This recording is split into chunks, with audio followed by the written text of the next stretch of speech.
Hi everybody, and welcome back to Beneath the Tide. Tonight we are here for episode 38. Current working title, A Suffragium. Anyone who knows Latin, you're good. So, some announcements before we begin.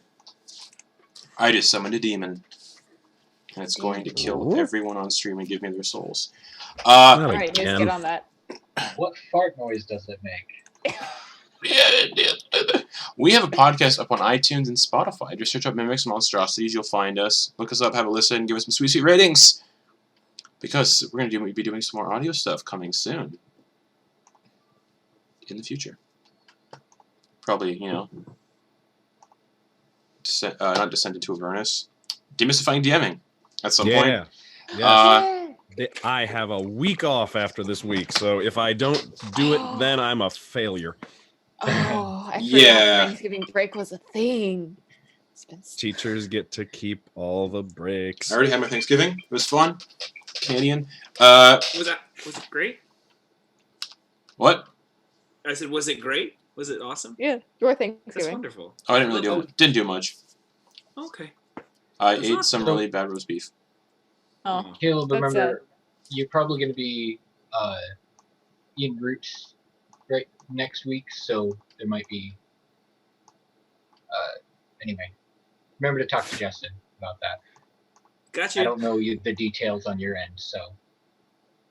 Perfect. travel plans. Okay. Indeed. So announcements. Podcast. Because other stuff might be coming to that. I do think having an audio-only D&D podcast adventure game would be fun. Like short form. But, again, you know, a lot of people only listen to D&D through the audio format. Also, you might notice some new music tonight on stream. As we have permission. Would it be considered permission? More like, I don't give a fuck? Apparently everyone has permission is actually the deal. Yeah, I thought it was like a special thing, but not really. So we have permission, technically, yes, we do, to use World of Warcraft music. Oh. Which there's a lot of good soundtracks on there. Wow. And I've been listening to certain soundtracks to help me plan for the campaign after this. And the fact that I can use it in said campaign after this makes me extremely happy for thematic purposes. Awesome. But, That's great. What were you going to say, Samuel? I was just going to say, technically we have access to all of Blizzard's music. Ooh, so Diablo. Yeah, because Blizzard's rules are they're just like, no, we're cool with everyone using our stuff as long as like you're not. It's not even like as long as you're not making money on it. It's like as long as you're not making a ton of money on whatever you put it in. Like as long as there is an option to watch the stream for free, like as long as we're not subscription only. Yeah. Basically, as long as we're not Critical Role, they're just like whatever, just do it. But they use the music. Anyways, But they have a license. True. They got. Anyways, yeah, that's fun. If you missed Sunday, we were back with Soldiers of the Lich Queen. Yeah, and we did. I fucked up. Sid's solo. Well, also we did Sid's solo stuff yesterday. Nice. On Discord.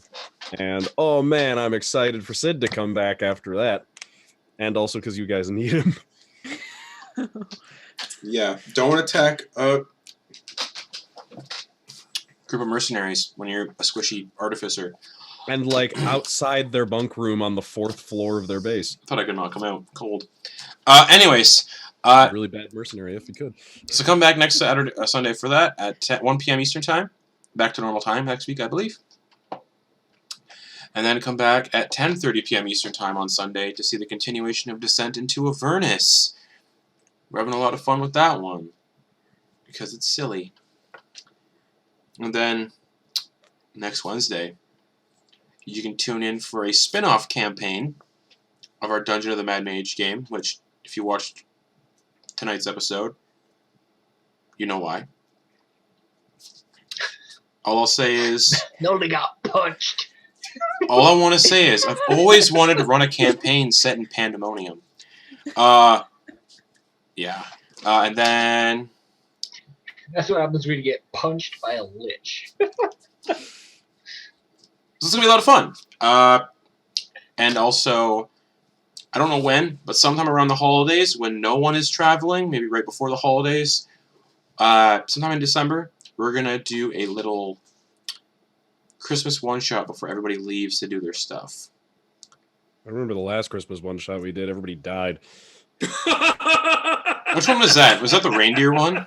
Yeah, it was the reindeer one. Oh, The yeah. dream sequence because so many of us died. That was right before I got murdered joined. by Yeah, a reindeer. That was it was the episode It was. right before Garrett joined. Yeah, Nice. which means it was the one that I watched. Yeah. Oh, boy. And he still joined. I was Yeah. just saying, he's still here. Red, wow. Oh, that was funny. They're called Faindeer. Yeah, that was fun. But I watched Fizzle Bumps and then joined or Fizzle. Fizzle I watched that. Fizzle Blimps was fun. I watched Fizzle Blimps and I was like, all right, this is That was fun. I love. Yeah, you can. Speaking of Fizzle Blimps, you can buy that in Adventure on DM's Guild for like $2. It's really fun. And I made it. Thank you. But we're gonna be doing a Christmas themed one shot with one shot characters, where everyone here, I'm revealing it to them for the first time, are not only playing gnomes.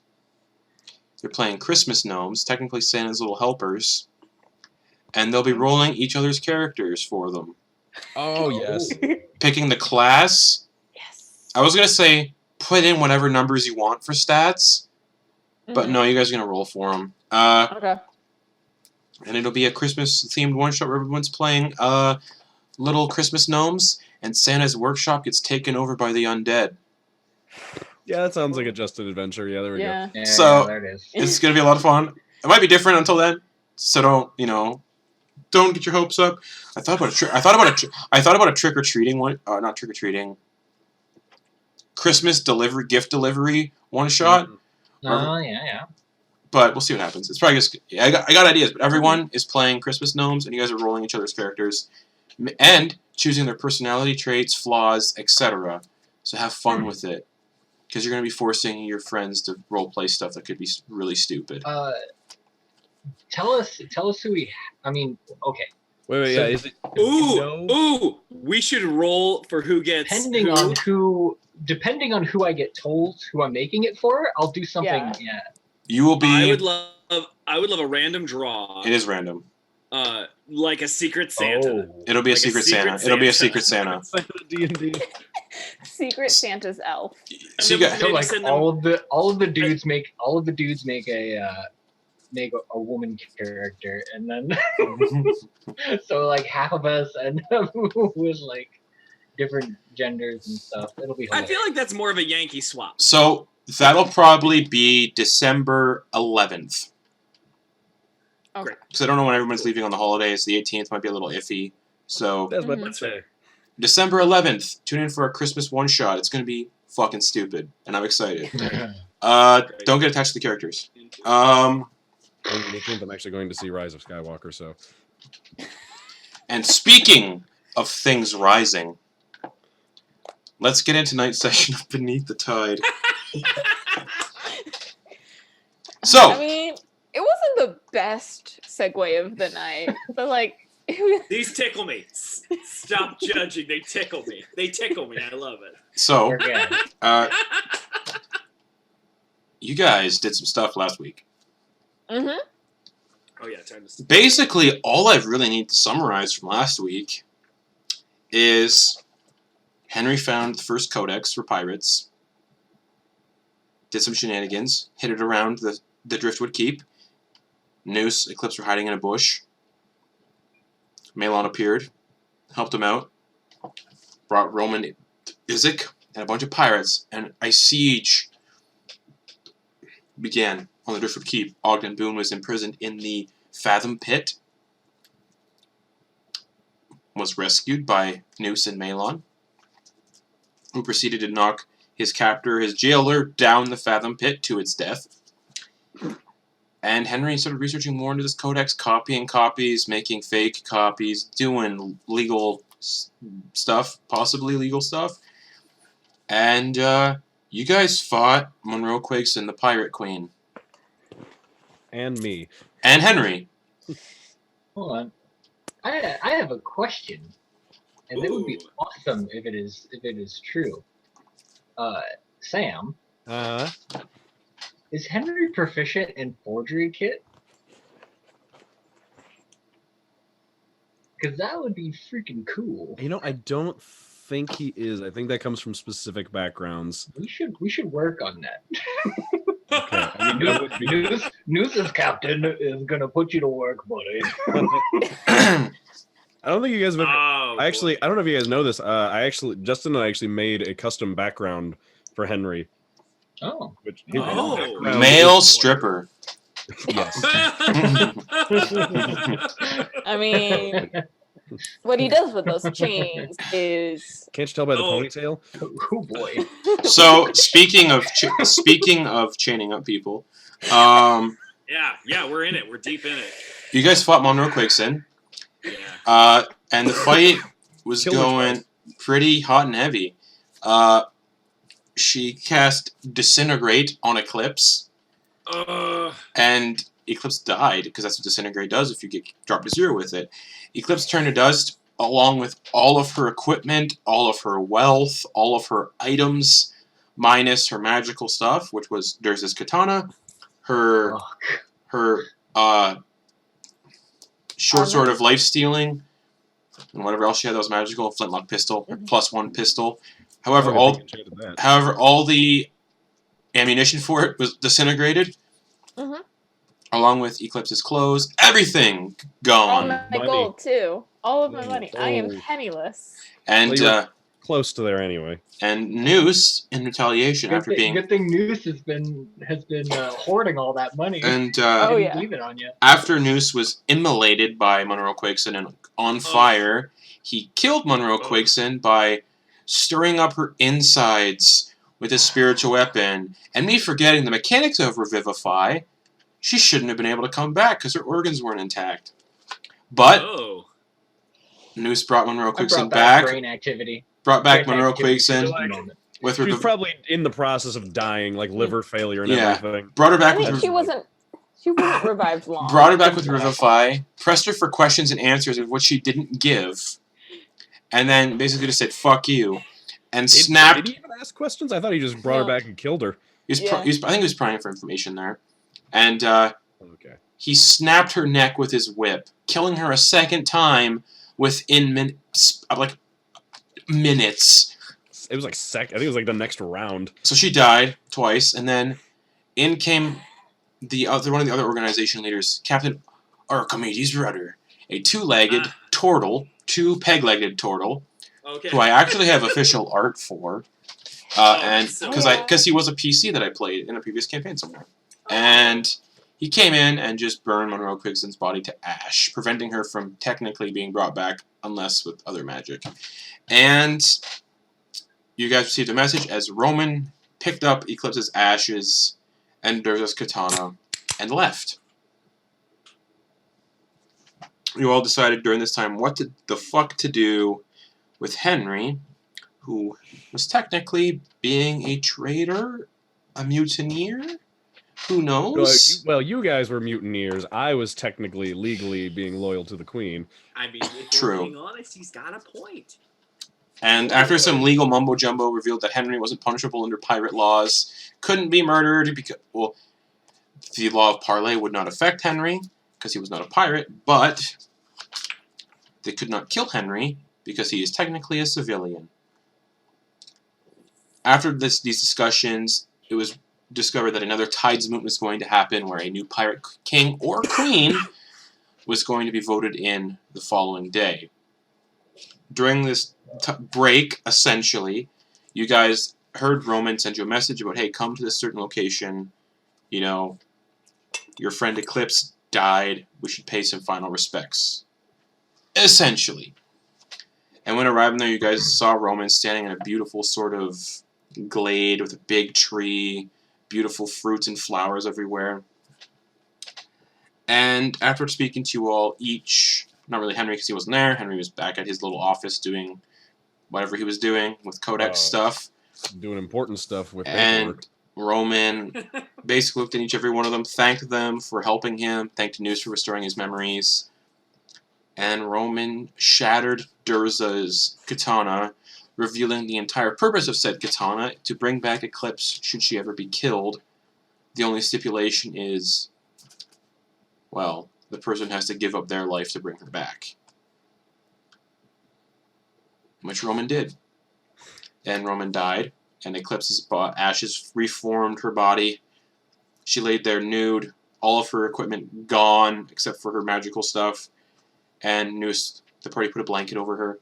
So the kind of, I got one of Ogden's robes. One of Ogden's robes. That's correct. A silken.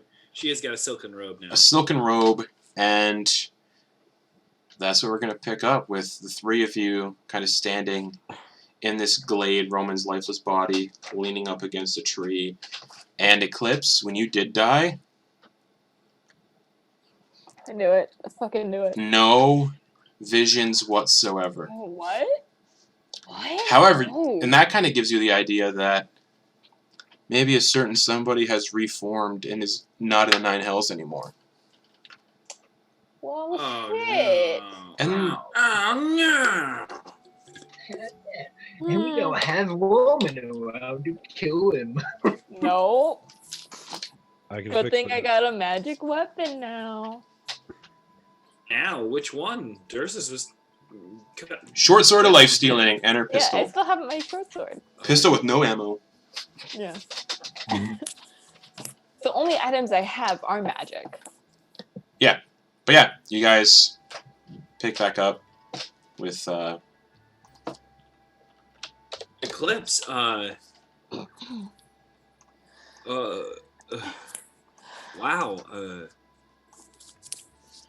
hey, there you are. Mm-hmm. What's the other, I mean, a friend of the other side, how you feeling? Cold? Well, yeah, let's get a you. little- It's a little thin. Here, I'll look in my pack and see if I've got any more. No. If we can get back to the Mena, I think I left an extra set of clothes in the mansion. Well, I've got a tent if you want, whatever. Eclipse. Mm-hmm. Here, I picked something up off of wait, we killed her, by the way. I killed her twice. Monroe. She had this on her, and he's gonna dig around in his little bag of holding and pull out the studded leather plus three. It's real nice. I think you might like it. Thank you. But I think Dez's armor is still here. it is, yeah, Durza's Yeah. armor is still intact. But we left. Did we leave it there, or would we have picked it up? Roman brought everything with him. Yeah. Oh, okay. Sorry. Yeah, no, I think she's gonna go with probably the Durza stuff. The samurai-looking armor. Very good thing. Good thing. But thank you, Moose, for the offer. Yeah, all right. I'm just happy you're back. I will say the studded. Like, I will how say you do it? for flavor-wise, the studded leather is kind of. It looks like white dragon scales, like white dragon hide, and there's like a kind of like white wolf fur collar that kind of drapes over the shoulders. Right, she was all frosty, wasn't she? Her whole shit. Yeah. She was a white dragonborn. Yeah. Right. Where's Henry? Did you Um, all you know? he's not dead, but I mean, he's free. I mean, he's walking around. Oh yeah. No, I was pretty unkind to him. Do you know where he is? No, I think he's in the Driftwood Keep, but other than that, I think last we knew he was kicking around there. So we can, if you want to go back, of course I've got your back. Not right now. Thank you. He mentioned that he found the original rules or guidelines. I don't know, the original like the word. I think you're looking for the word codex is the word you're looking for. Yeah, that one, I guess. Yeah. He said it. I think at least once. Yeah, I don't know legalese, but I am an under lawyer. Oh, there it is. Nailed it. In one, just in one. I feel good. Yeah. But I guess he found it, and he. That doesn't surprise me. He was always more clever than he let on. So that has a bit of useful info. And okay, guess what? Mayone called all the pirate captains, and we're gonna have another Tidesmoot tomorrow.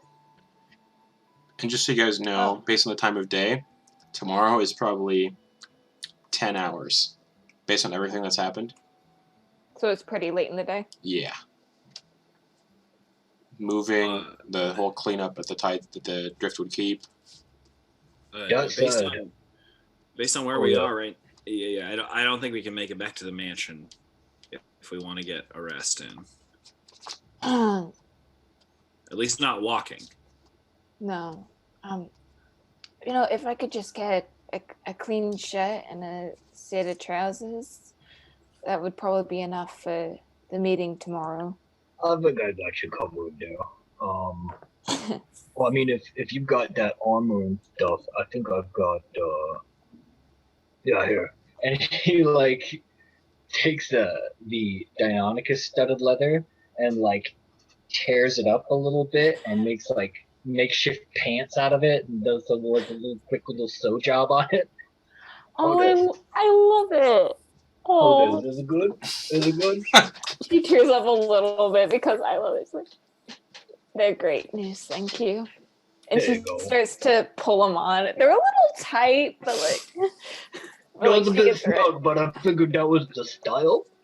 I don't know. No, I like them. Oh yeah, I'll be honest. First off, Eclipse, you look dynamite. Second off, news, you're right. Skinny greaves are in this season. Yeah, there it is. Yeah, skinny greaves. I start tucking Ogden's robe into the waistline of the pants. Yeah, but you gotta blouse it out. Blouse it out a little bit. I start pulling it. How's this? Yeah. A French tuck is real hot right now. Just untuck the back. Duckbill the back. Oh, gotcha. Front, and then you duck. Does anyone have any string for the cuffs? They're a bit big. Can I tie those up? Get the nice puffy sleeve going? Yeah. Let me see what I got. You guys would see string and other things kind of lying in. Here you go. Roman's bag. I imagine my leatherworking tools have some leather strips of string and stuff. I just get a nice French cuff going. So if I may, make we don't have a lot of time. I don't think we can make it back to the mansion, but if you give me 10 minutes, I can cast Leomin's tiny hut in this beautiful area, and we can just get ready with some time to spare before the Tidesmoot. And you guys would also remember that Roman's body is out, laying up against a tree. Can we bury him first? Can we bury him? Because you can assume doing a tiny hut, probably there'd be predators getting to him at some point during the night. Mm-hmm. Yeah. Thank you. Eclipse just rolls over in the that would have been.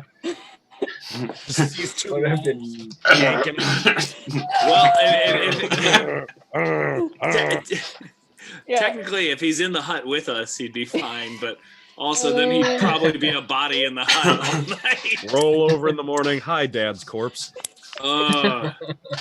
What you want to wake up to in the morning? Perfect. You've read my fan fiction? Best part of waking up is Dad's It's Dad Daddy. hut.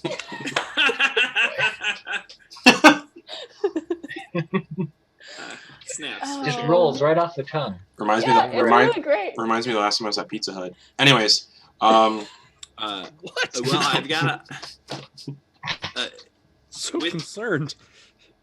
with respect, I've got a pick and a shovel. I can start to work right away. If you'd like, if this is where you'd like to.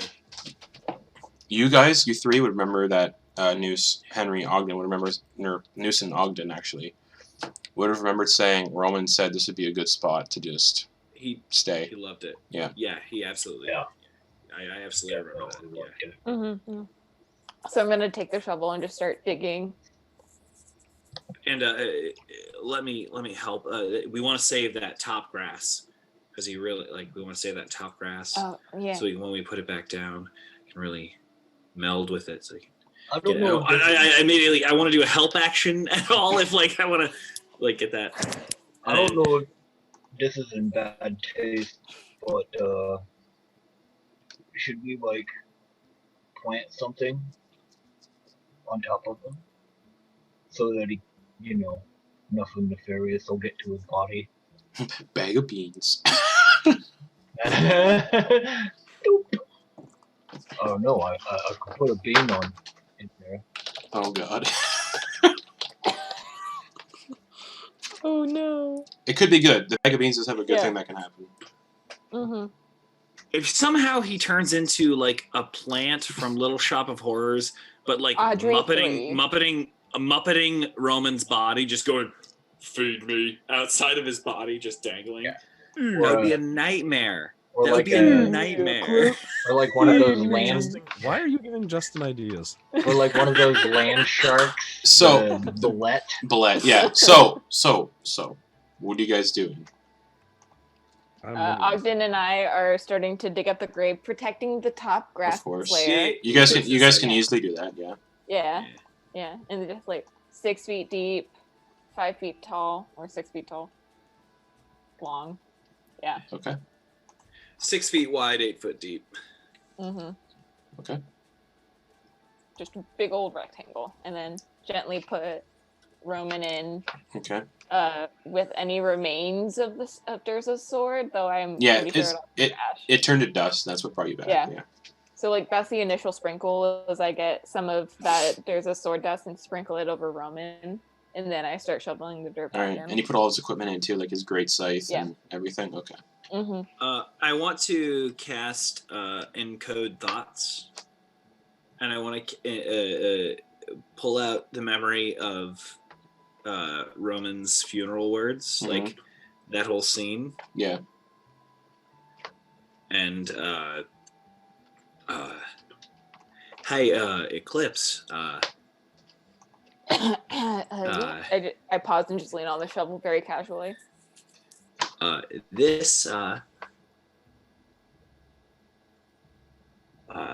This was these were the words said to your body. I figured you'd maybe want this memory. I know it's my point of view, but here you go. It's your funeral. I know that's maybe a little morbid, but it was beautiful. And I just thought, gosh, yeah. I thought, Thank you. how often? Yeah. Thank you, Ogden. And I very gently kind of snake it to her temple Mhm. so that it slides in. And she has Mhm. autonomous control over the looking at Tavern. As she starts to process it, she just starts crying, probably for the 3rd time that afternoon. Yeah, I go back to just digging, making. Noose, what are you Mhm. doing? This is I mean, I could like adjust the hem on this pants for you if we really want to. Are you doing that while you I'm kinda- digging? Well, you're kind of grabbing your butt a bit. I imagine they're a bit tight back there. I mean, Yeah, if you could I make it a forgot- high waist cut instead of Oh, a you know middle what? waist.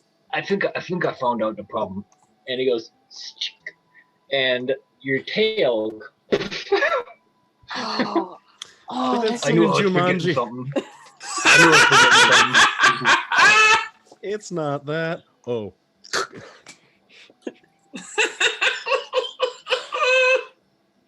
Oh my god. I thought they were a little tight. Dude, it is. Oh, nice. All right. Cool. I need to write that down. Mhm. Oh, it's based on what if Noose does what he wants to do. I just rolled for it, and it's a very good outcome. Great. Yeah. Well, it's, yeah, is there anything you'd like to, no pressure. We've done, dang, a couple funerals today. Reverend Noose, attended to the blasphemous and, certainly attempted for, Monroe to repent. Oh, And obviously, Roman, with respect, did paid his respect to you. So this will be our perhaps our third funeral today. We're Noose and I are pros now at this point, so we got you. I just Whatever you remembered that Kelwin, Grump, and Gunner are also here. Are they? Yeah, they followed you guys because Eclipse wasn't their captain. Yeah. Yes, he did. Yeah, no. Yes, he did. Yep. So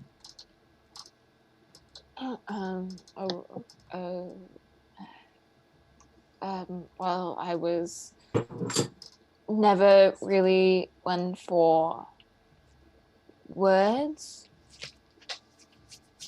that were very appropriate to sensitive situations. But you were there for me. Even if it wasn't really mentally, but physically, you were there with Deza. And that was something. I just wish we could have gotten to know each other a little better in this new, or in your old life.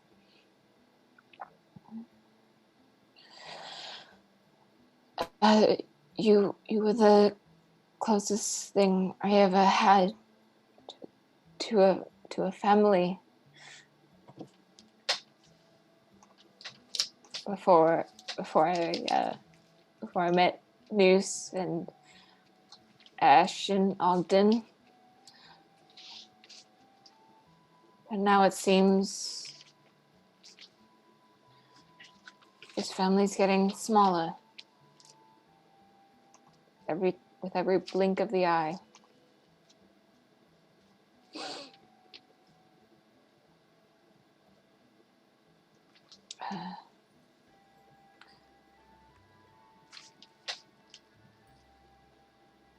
I won't say goodbye forever.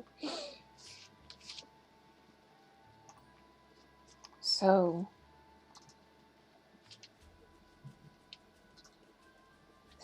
see you later. And then I just turn my back and walk away. okay, and as you do that, Kelwin approaches the gravesite, and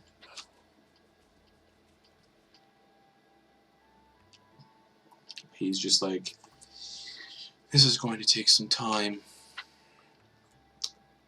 He looks at everybody else. Do what you can. And he kind of just kneels down at the gravesite, and he's like, "It's a good thing I'm a vampire and don't need to sleep." And he puts his hand on the grave and starts to cast Hallow. And he's turning it, he's infusing the 60-foot radius around this area with holy power. So fiends, celestials, elementals, fae, fiends, and undead can't enter the area, nor can they charm, frighten, or possess creatures within it. How does that affect Calvin? He's fine. Okay, cool. He's And only like part vampire. Right? any creature charmed, frightened, or possessed is no longer charmed, frightened, or possessed upon entering the area. And as he's doing this, he's closing his eyes and just focusing, because it's going to take 24 hours to do this. It's a very long casting Okay. time for this spell. He's not I gonna. guess I guess I'd better not plant that bean. And he's like, "No, you still can. I have Okay. a feeling the effect. I have a feeling the effect is going to be good." And he also, as the additional effect, you can bind to a Hallow spell. He's going to do Everlasting Rest. Dead bodies interned in the area can't be turned into undead. And this spell lasts until it is dispelled. So, he's So just, 60 feet? yeah, within this area. It's so cool. And he's just gonna hand on the grave and just channel his powers into the grave and just focus on doing that. Noose, you doing anything? It was a bit old reaching tool.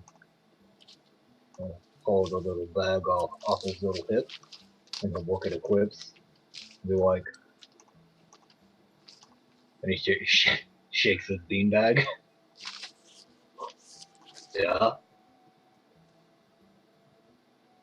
Alright. And this will be like, with Pipkin's blessings, guide your roots. And he pushes it into the ground. Okay. And how are you watering it?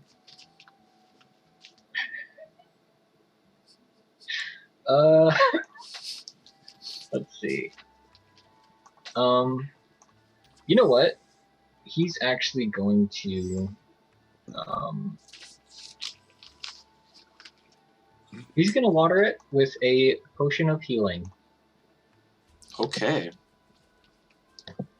I'll say that'll change the effect just a little bit, but not in a bad way. Okay. So you water it, you pour the entire potion of healing out onto it, and within a minute, the bean kind of cracks, splits open, and a fruit tree begins to grow from the dirt. It has 21 fruits all over it, with 3 of those as just potions of healing that grow from the tree as the effect dictates. None of them will be poison, as it also says it should be, but it's not going to. And unlike the normal effect of this, it says a tree disappears after 1 hour. But this one will say is indefinite. And a massive tree just fills this whole area, kind of protecting the gravesite from the elements, almost. Acting like a sort of guardian for this grave. Massive, massive fruit tree with 3 healing potions on it. And Kelwyn is just still kneeling on the ground, channeling this Hallow spell into the grave.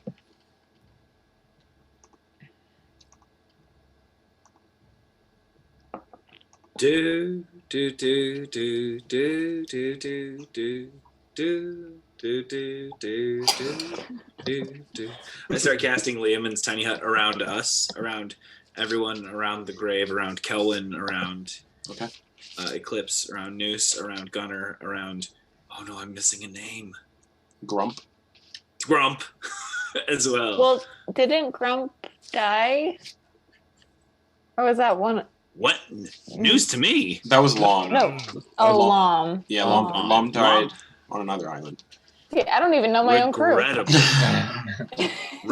Well, as I'm your crew. Are we Well, do I mean, oh, It's where a do we dance. It's a start? 10-minute. It's a 10-minute dance and song. Well, News, since Yeah. you were the first mate, I guess since I died, that makes you captain now. That's right, and you should address me as such. Don't make me And laugh. I have to start he again. says I have to start with over the again. You made me laugh. I have to start over again. Well, Captain Noose, Yes.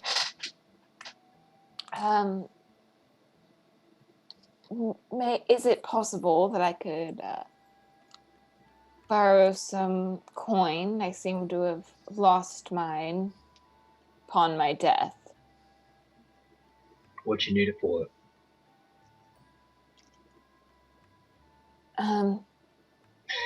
I have a few equipment necessities that I would like to repurchase, as Alright. well as a few other things. How much you need?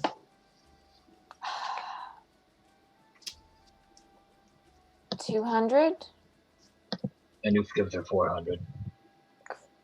Oh. We starting to Permission to hug the captain? Are we starting to get Eclipse fund? Yeah, Oh. send her 200 from me. Consider it out of your paycheck. Bring it in. Got you. So as you guys prepare to have like a rest inside the tiny hut, it's probably, it's pretty late. Mm-hmm. It'll be morning shortly. Henry, what are you doing inside the Driftwood Keep? You can hear commotion going on inside, like the Queen's Guard are being maybe executed, all of them. Oh, wow. No, they'd just be Oh, arrested or shit. something. They surrendered. Yeah. I know they did. Oh gosh. I'm not there. Oh, wow. Unless unless someone comes to Henry's door, he is just he has those those documents that I talked to you about that he wrote at the end of last session and got Malon to witness and sign on. Yep. He's got those folded up inside his pocket. He's just going around. He's just he's still organizing the office. Just Stuck in his head. It's in his head now. As you're organizing, there is a knock at the door. Yes, who is it? It's me. Come on in. Malon walks in. Pitch black inside. That's fine. I can see. I have dark vision. Henry doesn't know that it's not lit in there. You know it's dark in here, right? Is it? Yeah, all the lights are off. Oh. And I suppose actually, when Henry turns to look at him, he's got from the light in the door. You know, like when you shine a light on a cat. Yeah. Like in the darkness, and like their eyes reflect back at you. Oh my god, I was thinking Janusz in Ghostbusters 2. So you might need to get some sleep. Most likely, I was just getting to a nice stopping point here before I found a place to. The next election is gonna be first thing in the morning. That makes sense. Any sign of the crew of the Void Maw? Nope. Well, hopefully they didn't just leave me here, but I wouldn't blame them if they did. well, I suppose. I was trying my best for them and everybody else. Wouldn't it be funny if they just tattled on you? They met their old captain, was like, "Hey, this guy talking shit about you," and then he comes and kills you. That'd be fun. I don't know terribly much about their old captain. Kind of a dick. So, I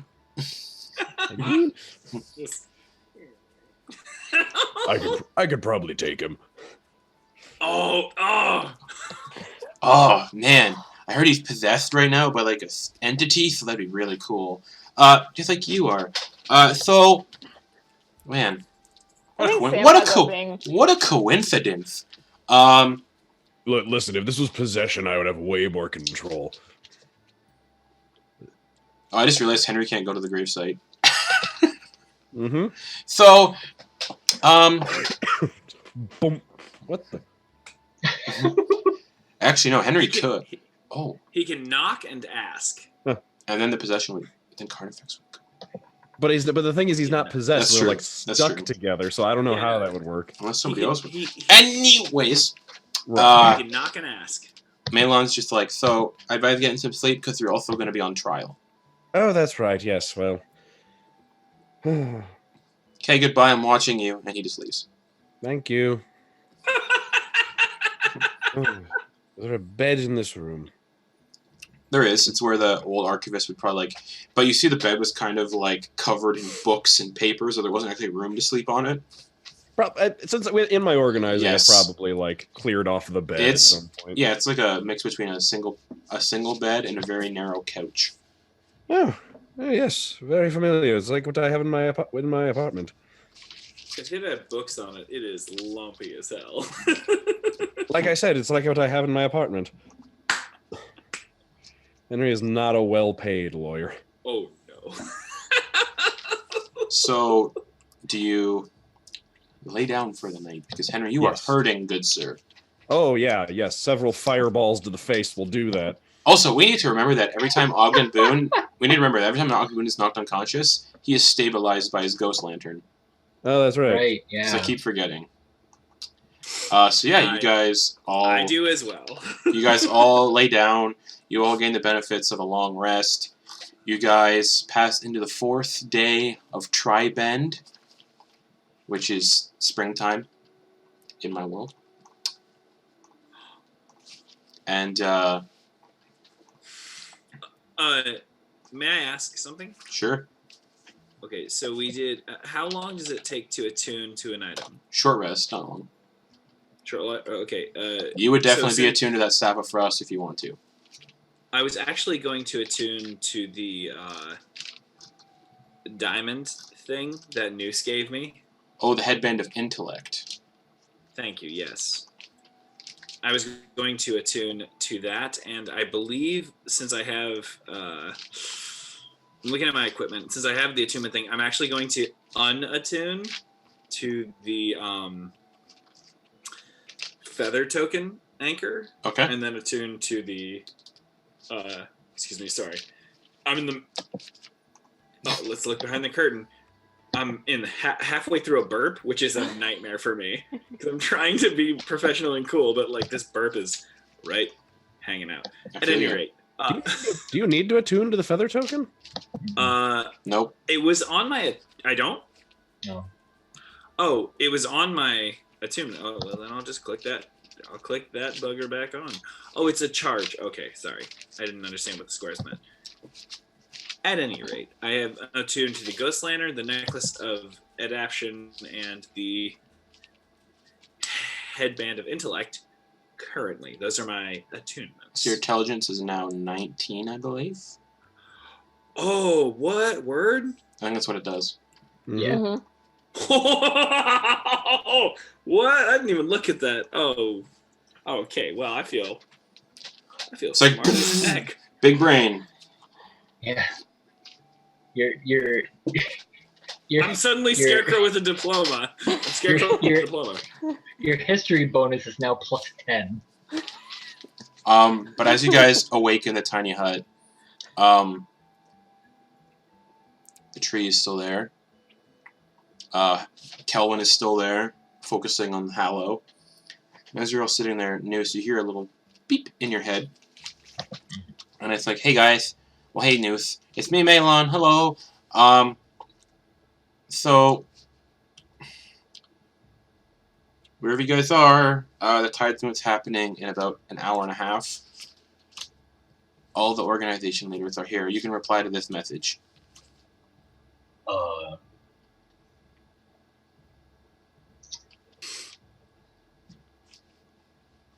We'll be there.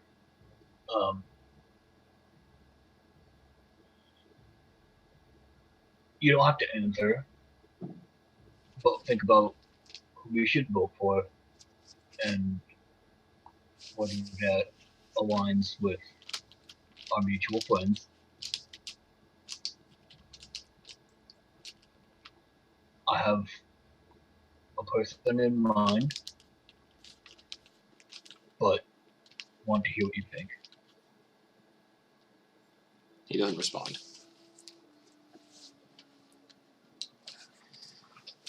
But yes, you have an hour and a half to get to the Driftwood Keep. Henry, you're already, like, you get woken up at... You probably went to bed at... I'll give you the benefits of a long rest, because I'm nice. Okay. But you went to bed probably around like, midnight or 1. Uh-huh. And you got woken up at, like, 4:35. I've had those nights before. Those are field trip hours. That's what are you talking about? That's Wednesday night hours. I'm so sorry. Oh. Yes. Everyone getting shade thrown at me. Thank you so much for doing this. Yeah. So you get woken up. Melon's standing there with some heavily armed pirates. Hello, gentlemen and ladies. It's time for your trial. Fantastic. Do I have time to at least comb my hair and put on pants? No, this is the place of pirates. Let's go. Oh no! Oh, pants? Oh, please put on your pants. Jesus Christ, no one wants to see that. Oh, thank you. All right, I just need to... Could you imagine if we gave him a trial without wearing any pants? You know what? On second thought, no. Oh no. Noose will love this. Hold on a second. He's gonna cast message again. Hey, so sorry, we can't divulge who we're voting for. It's just kind of policy for the politics. It's the organization leaders. That said, we're doing Henry's trial, and he's not allowed to wear any pants. You can reply to this message. Oh boy. I think that's punishment enough. That'll be great.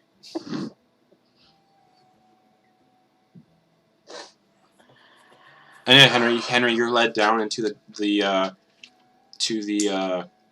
main floor, the throne room of the Driftwood Keep, and there's kind of just no pants, just like factory Binks shirt and nothing else. He's all Pooh Bear in it. Yeah, Pooh Bear in it. There we go. I was gonna say, is he just? I'm sorry, this is maybe a little NSFW. Is he just floppy cocking it? Is it just? You going commando? No, I think Henry wears underpants. Okay, But okay. I'm sorry. I'm thinking there's that scene in Deadpool 2 that I'm thinking of. Yep. Yeah, okay, I got you. Yep. I got you. So yeah, they lead you down into the throne room that has now been kind of made into an area of politics. And I think this is a nightmare I've had before. I'm in the courtroom and I've forgotten my pants. Oh, how fitting is that? That's so interesting.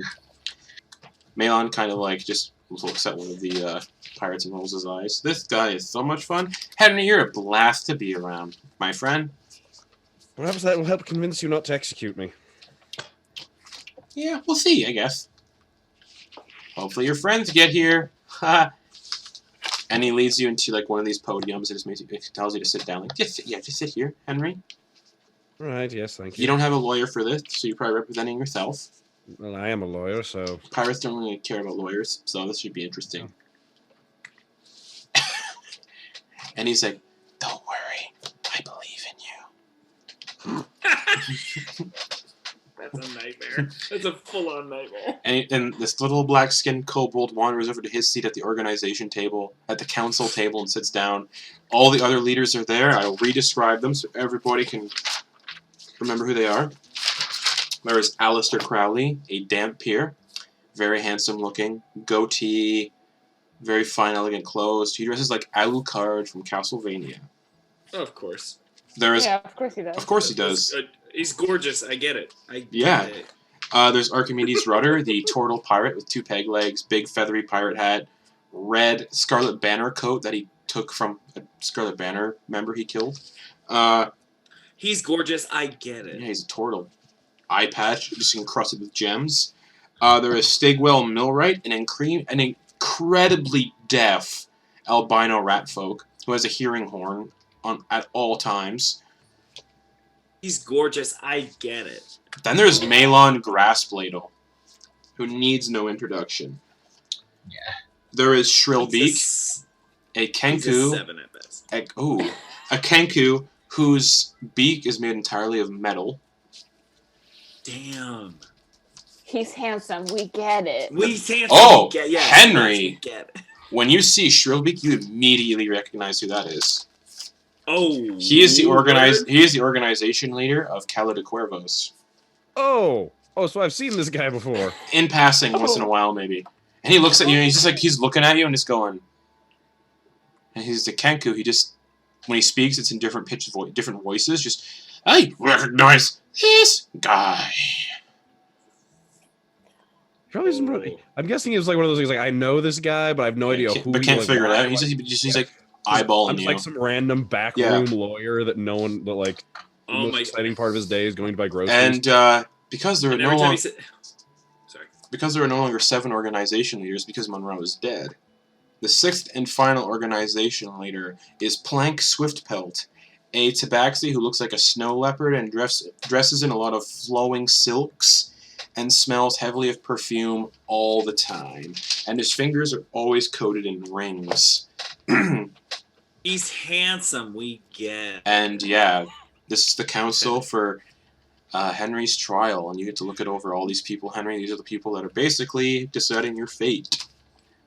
So, Justin, can we make it canon that to be an organization leader, you have to be at least a 7 on the attractiveness scale? Of course. All right. Ash At least a has 7. chance to vote for himself. Yeah. I mean, a Malon is a He's 7 at best. I barely think we established. Yeah, But he's barely there. yeah, Henry, you get sat down. And at this point, Noose, Ogden, Eclipse, and the rest of the Void Maw minus Kelwin, who's still channeling the Hallow spell. What are you guys doing? Are we hot-footing it? We're gonna be late. We got everybody grab. I got some bars. Put the bars in your mouth. Let's go. We gotta go. Guys. We need to Could- have a talk though. We can afford to put another person like Monroe as leader. Oh, yeah. We need to talk. Who are we gonna put there? We have to put someone we can trust or someone that really sucks that we can kill real easy. Well, I think Malin fits both of those categories pretty well. I mean, here's the thing. We have no idea. We have no idea the level of proficiency that Malon has. He is extremely powerful. Like, don't underestimate his size. Like, don't sleep on his spell slots. In character, obviously, but don't sleep on that dude. Like, he's very powerful. Wasn't he Ash's like family's shipwright or something? Yes, when he we first was. found him? When you first met him, Yeah. that's who he was. Yeah, it's come a long way. Yeah. He got thrown. I mean- he got thrown out a window by Mordecai. Yeah. He's been Thrown through into a window. Correct. I'm the reason he's an organization leader, and he has the audacity to call me a dick. By lightning, buddy. Go and get smoked. Go and get smoked. Anyways. Smitten. Anyways. So yeah, guys, we gotta figure this out. Cause Well, I mean, I could just vote for myself, and then everybody else is gonna vote for themselves, and then No, we're not. then we just return to chaos. I mean, that could be fun.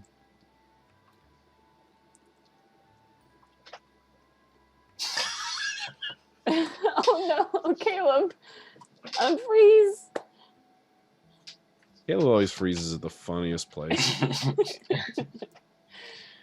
Oh no. Speaking of freezing, Henry, you're cold. Yeah, I was gonna say I'm not. Yeah. Can I have a?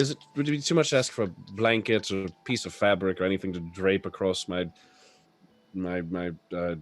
doughy legs? One of the pirates in audience walks over and just hands you a very bloody kind of sheet. It's not wet, it's dry. Just kind of puts it on your lap. Thank you. Yes. Thank you. Well, I'll vote for whoever you vote for, Noose, although I don't know if I'm still technically part of the crew if I haven't been rehired. I'm not sure how death plays into that. Oh, it's like this. And Noose will put his hand on her shoulder and then give her a nice She'll little slap crouch on down so he can reach her Yeah. shoulder. grab her, pull her down, hand on shoulder, nice little slap on the cheek. You are now a member of the boy bar. We'll talk about your position later. Bosun. Thank you, Captain. Yeah. I'm the new cook.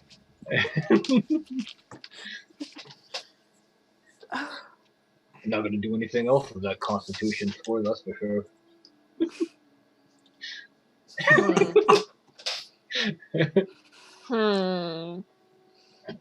You know, one day I'll be captain again, Noose.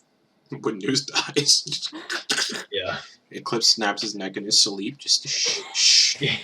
I will be captain. But yeah, what are you guys doing?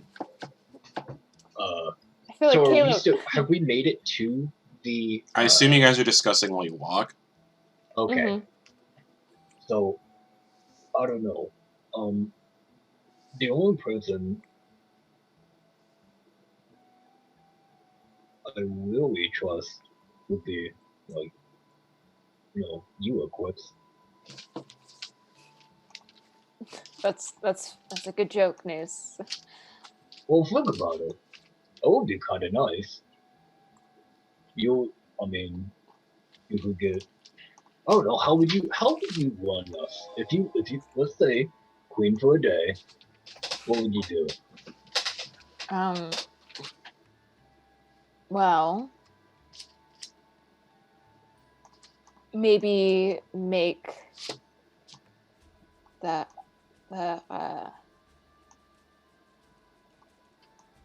the union between pirates more of a, a union.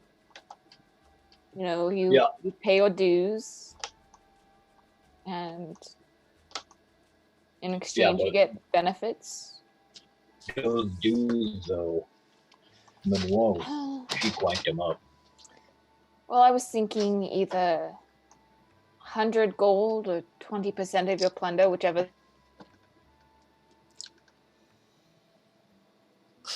Not another one. oh no. I think I've seen this movie. Who's next? Isn't this the plot of Unfriended? Yeah. Oh yeah. We're all gonna die next. Yeah. Oh no. Watch out, audience. Could be you. Yeah, oh, anyway. Lord. Well, I think you should take it back to Henry. Yeah. Oh, God. Henry. What's going on? I don't know what's going on. I'm just sitting around waiting for the trial to start.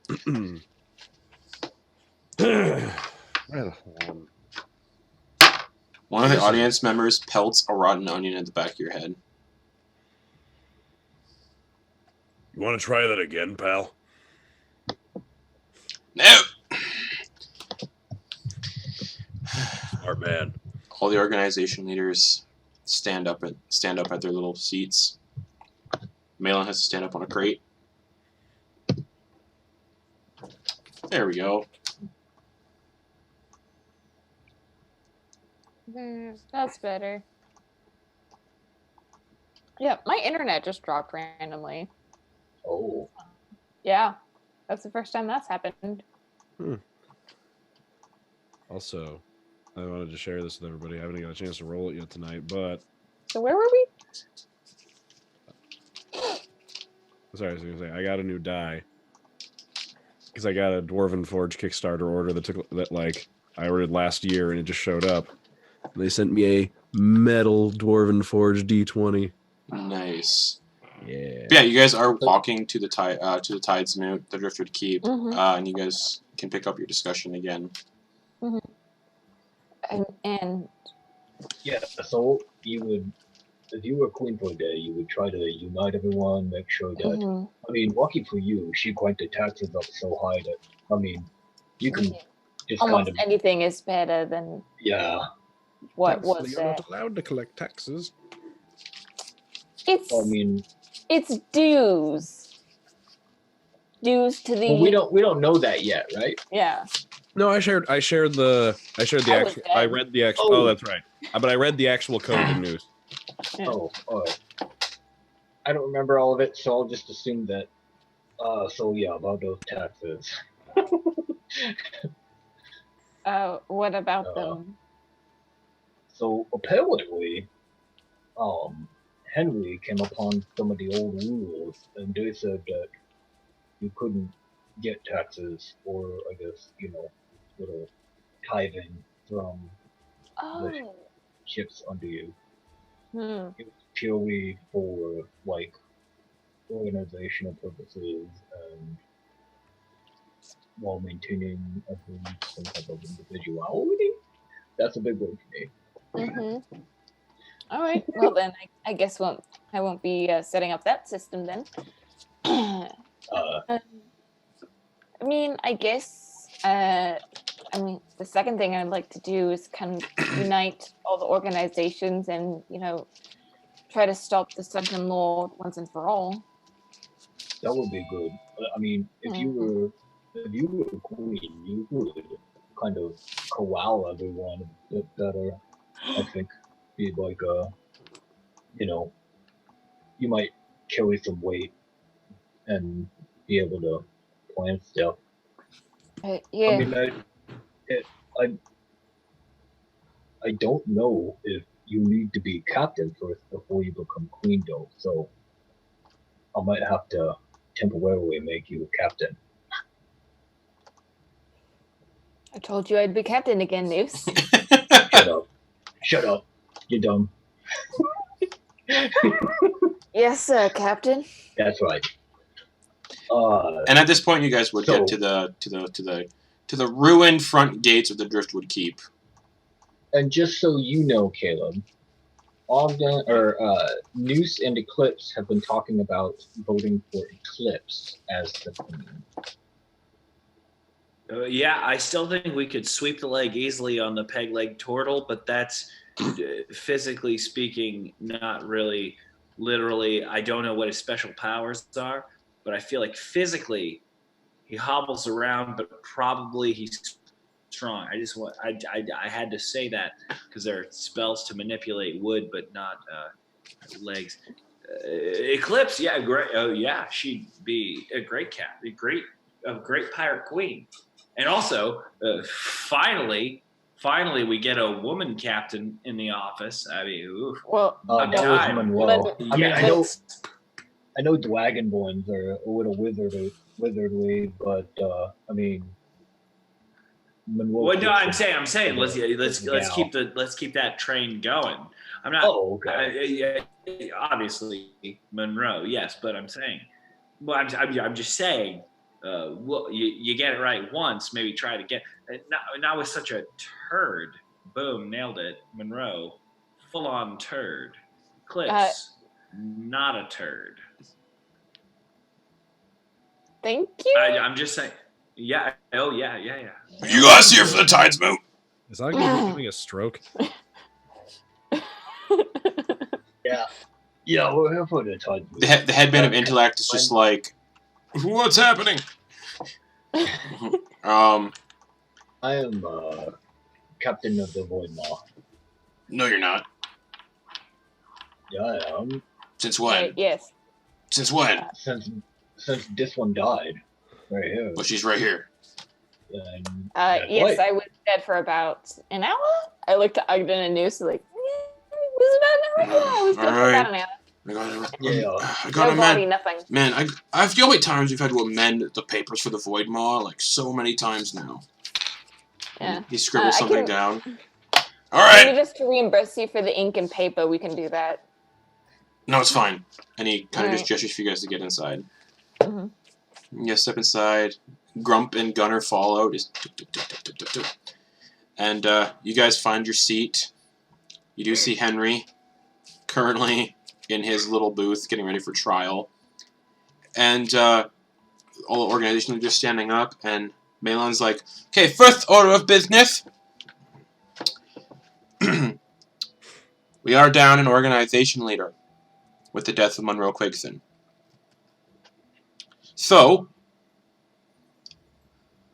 we now leave it to the gathered here today to vote in a new organization leader. So everything can be back to the way it was and, remain kosher. So, each of us will be voting for our next organization leader. If you would like to vie for the position, please stand up now. This will nudge Eclipse. Eclipse is gonna stand. Nobody else stands up. And You said it'd be a vote. And Malon's just like, well, that settles it. Eclipse of the moon.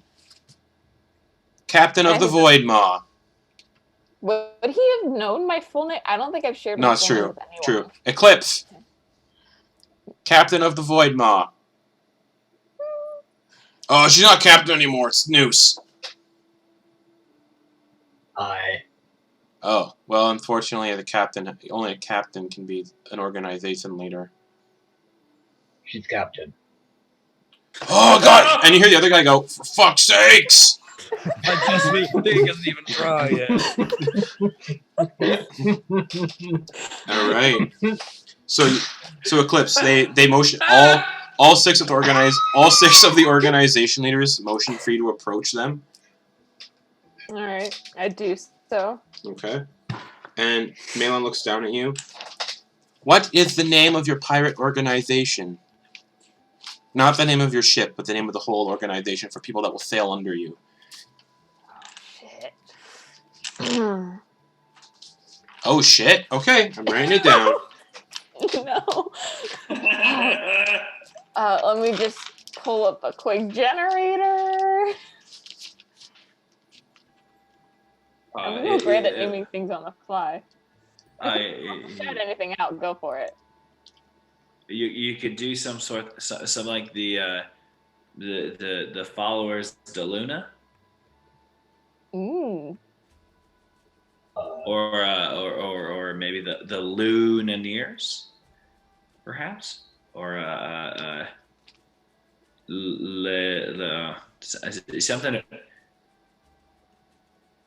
something regarding perhaps Amun, the moon.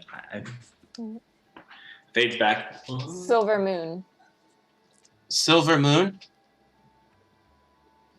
Is that what you said? Silver Moon? Yes. Silver Moon organization. That's fun. I like it. And also, I assume that the banner ship will be the Void Maw? Yes.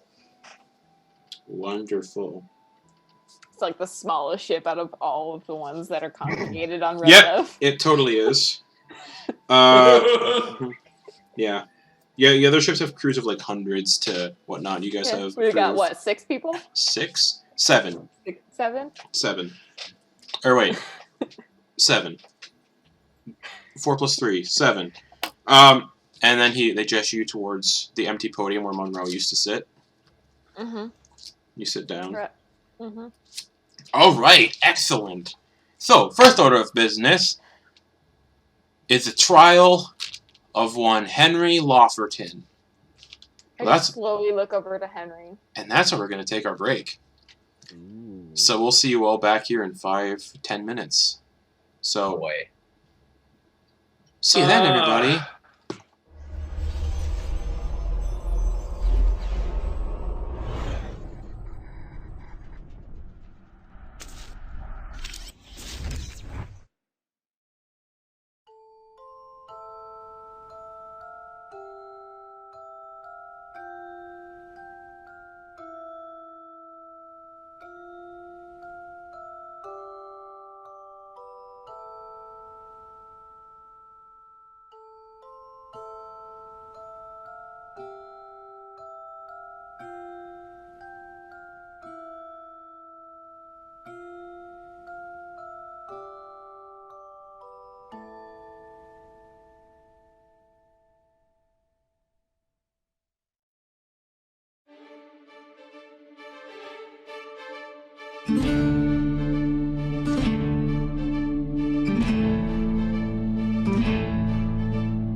Hi everybody, we're back. You can't see me. John Cena. And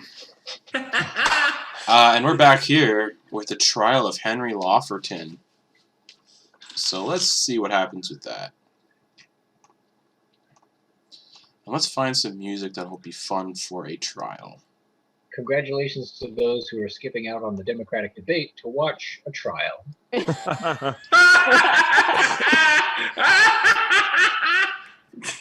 Yeah. Boom, got him. You all would have had enough of testimony all day. Have a pirate testimony. Wow. I So didn't you're even know like- that was happening. So, Mr. Lofferton, was there a quid pro quo? don't know what any of this means. I'm Canadian. So yeah, you guys all kind of Oh God. gather for this sort of trial and then the vote for the new pirate king / queen. All of the organization leaders sit down. Even Eclipse. Melon's like, okay, every organization leader will ask you one single question, and then you answer. At the end of this little thing, all of us will vote. If you're found guilty, we hang you in a gibbet out on the docks for 15 months. Oh, 15 months. It was going to be execution, but I think this is a little more fun. We'll feed you while you're inside of it, but the seagulls will be free to peck at you, the salt air will be free to do what it does. It'll be extremely sunburnt. It'll be fun. So, Lovely. first and foremost, Alistair Crowley, your turn to ask a question. Well, hello there. The Dampier speaks. He just says hello. Hello. So, here's my question.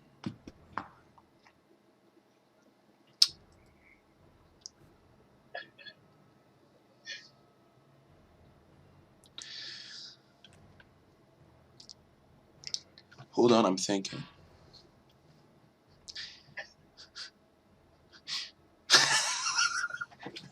Take all the time you need. It's more time between me and the gibbet. Why did you agree to help Monroe Quigson? May I ask a clarifying question? Sure.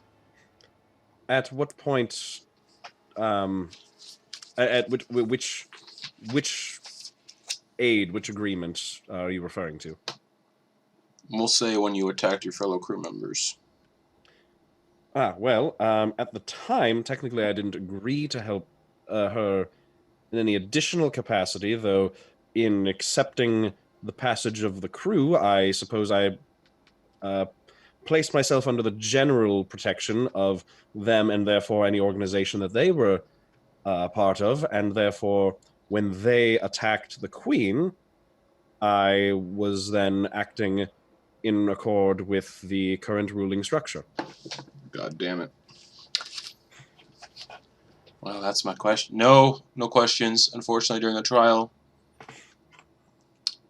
I'm sorry. We can talk later if you want. You're quite handsome. Everybody's So just handsome. It's just they're all so handsome.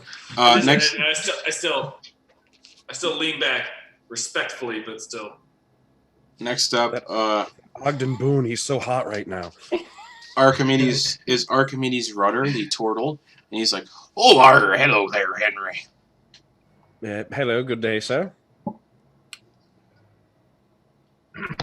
So, how long have you been on the service of a pirate ship there, Henry? And how well do you know our laws and codes? Well, technically, I have not been on the service of a pirate ship per se. I've been a passenger on the pirate ship who's agreed to work somewhat in accordance with this pirate crew in regards to a personal matter of mine. And I've spent the last day or so familiarizing myself with your laws, including the original codex. And they all kind of, minus those who don't know, which is Malon. And Rudder too, actually. The rest kind of just look around and go, minus Eclipse as well. Look around and go, "Oi, he got the fucking codex! Did I hear it right?" And the one with the rat folk with the ear horn. "You got the fucking codex?"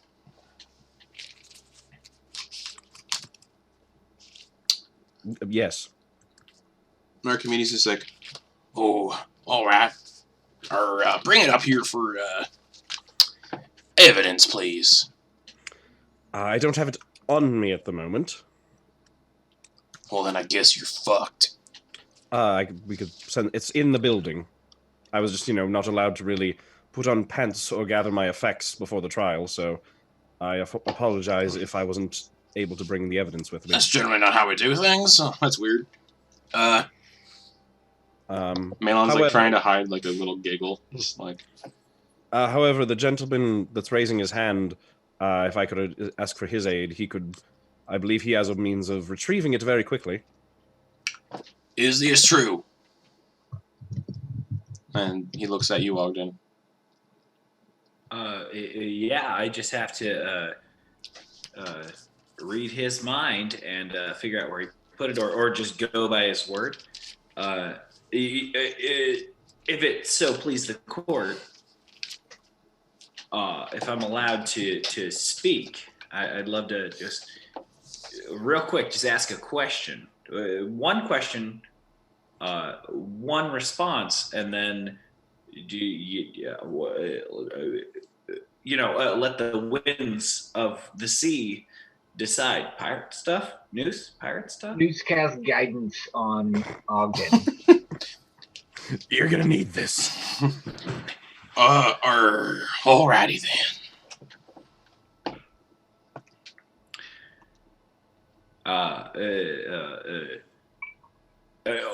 Great. I want to ask you all on the council, have you ever done anything you regret? We're pirates, so probably. Great. Henry, have you ever done anything that you regret? Yes, I have. Great. Now here's the other statement.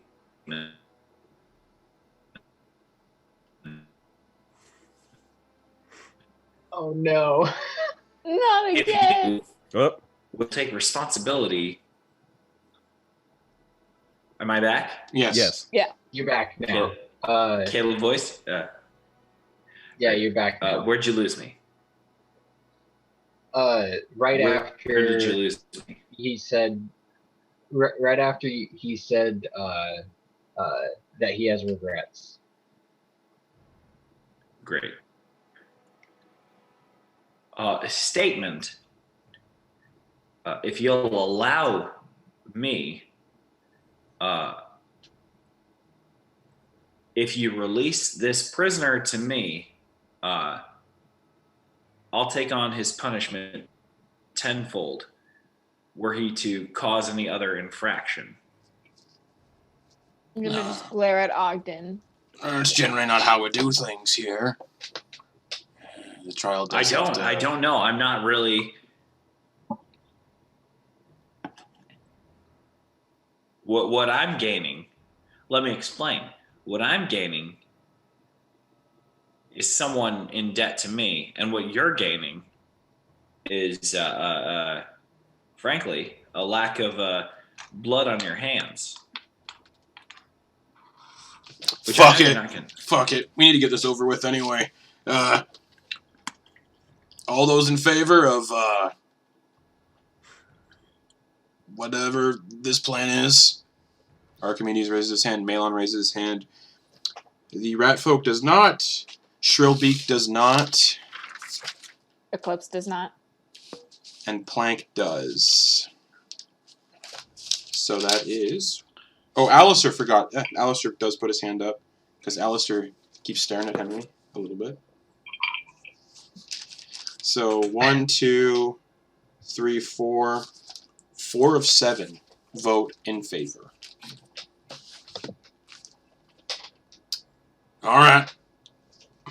That's the end of the trial then. Well, that was fun. You can hear like the pirates like kind of going boo, and the audience is like, don't worry, we'll execute someone later. We still got all like Monroe's loyalists, and they go woo. They start cheering again. Oh, that's what I thought. Next order of business, though. Then. Sorry, could I? We were still going to do the codex thing.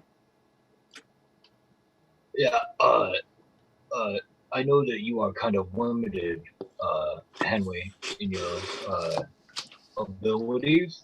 The So pirates, if you need to the go organization anywhere, leaders. The organization leaders are kind of like, quiet, please. This is still a legal precedent. Any more interruptions like that, we're gonna have to start doing some keel hauling up in here. Oh, fun. Henry. Yes.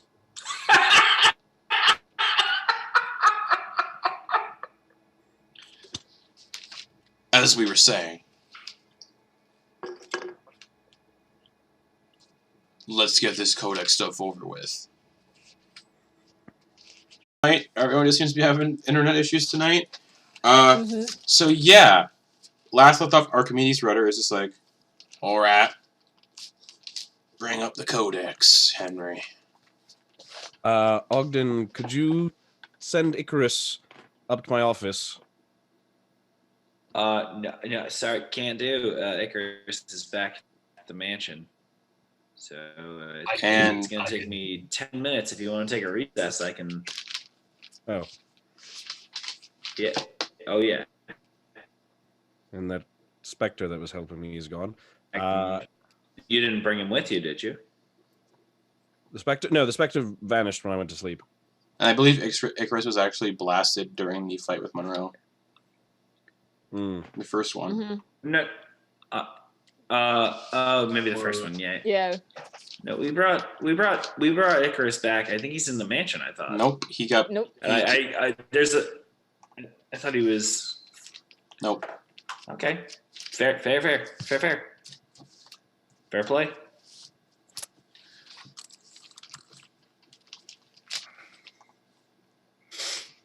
Well then, sorry, News, did you say you had some way of retrieving it? I can just, vamp up there, grab what you need. Oh, come perfect. back down. It's up on the middle rafter, third from the fourth one in from the door side of the room, and third beam in from the right side of the room. Yeah, Noose just runs up there instead of vamping. You're probably gonna have to vamp up because it's in the rafters. Ah, that's good to know. So he'll just run up there and Alright. use his whip to kind of and then climb up there the and whip. grab I don't it. think the whip would reach. Oh, It's like a cavernous room. How big was it? Pretty big. The whip wouldn't reach. How high is the rafter? I think I said like 40 to 60 feet. I mean, the range is a little important. So can you give me a hard number? Sorry. 60. 60. Okay. Okay. Well, then that definitely wouldn't work. That was my.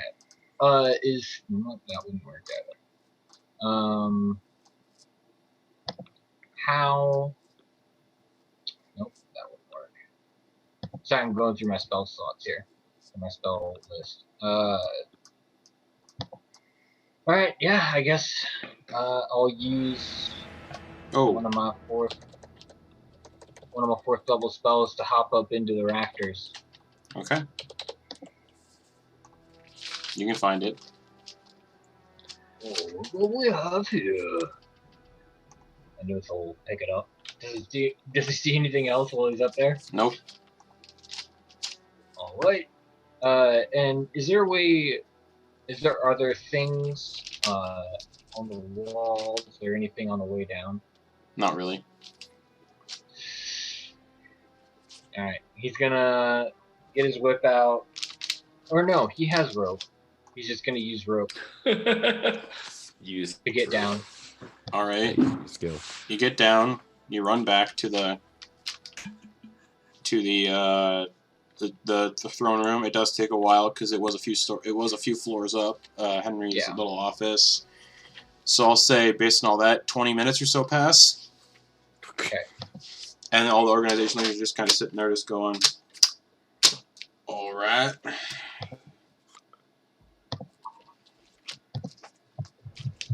And Did any of the other leaders have a question for me or anything while we're waiting? Or nope, fuck it. all right.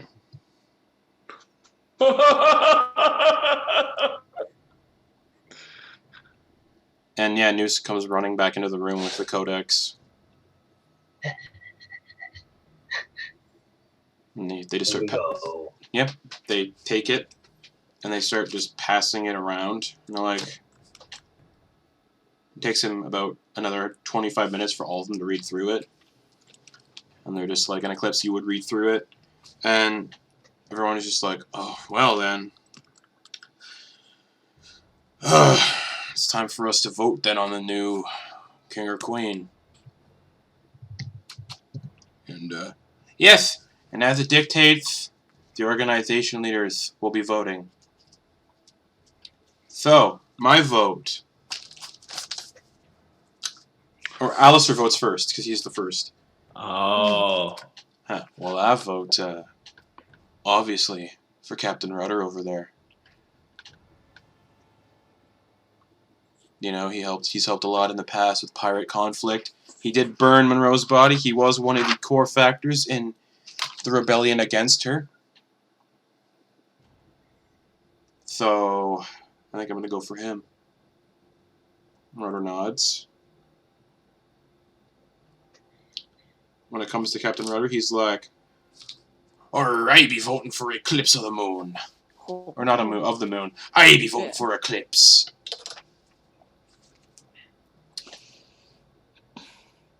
Gets to the rat. What?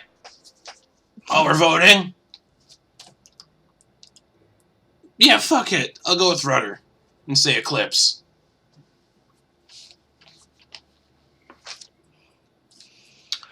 Malon's turn. Wait, so what was his vote? Because you said, I'll go with Rudder, but say Eclipse? Yeah, he voted for Eclipse. He's siding with So Rudder. 2 votes for me, cool. 1 for Rudder. Oh. And Malon goes, Oh. well, let's see here. I could vote for myself. That'd be fun. I could vote for Captain Rudder. We all love him here on the council. He's proven himself a lot in combat. He's done a lot for the pirates as a whole on the continent. But sorry, Rudder, man, you're kind of crazy. You have a ship that's literally a mimic that you feed people to if they try to mutiny. You threaten your mutineers that you're going to feed them to the ship. And the ship is pretty badass, though. You know, I think I'm going to vote Eclipse as well. Shrillbeak just goes, I vote Alistair Crowley. Last time everyone voted for themselves, and now everyone's voting for somebody else. Yeah. And the Tabaxi goes, well, I vote for Alistair Crowley as well. And then it finally gets to Eclipse.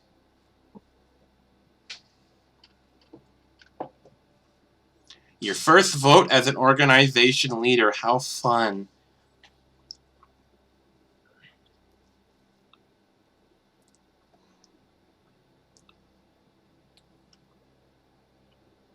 Oh. I mean, as long as I don't vote for Alistair, I still get it. Yeah. Yeah.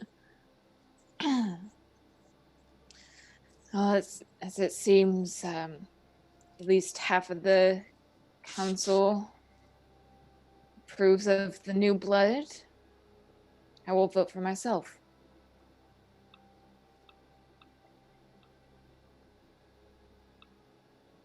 And there's silence across the entirety of the throne room. And Malon's like, well then, it's official. Eclipse is our new pirate queen. That's right! That said, I wouldn't From the 7-person crew of the Void Maw. I wouldn't be cheering too much news, unfortunately. Oh. As pirate queen, you must spend a lot of time here on Red Dove Island, kind of maintaining the laws and overseeing its people. You are still free to sail the Void Maw, obviously, out on the ocean and be there with the people and keep, roam around, but you are expected to have a presence within the pirate community as a whole and still be here to pass laws and other such things. I understand. Alright, then. So, as Pirate Queen, what should we do with Monroe's loyalists that are still alive?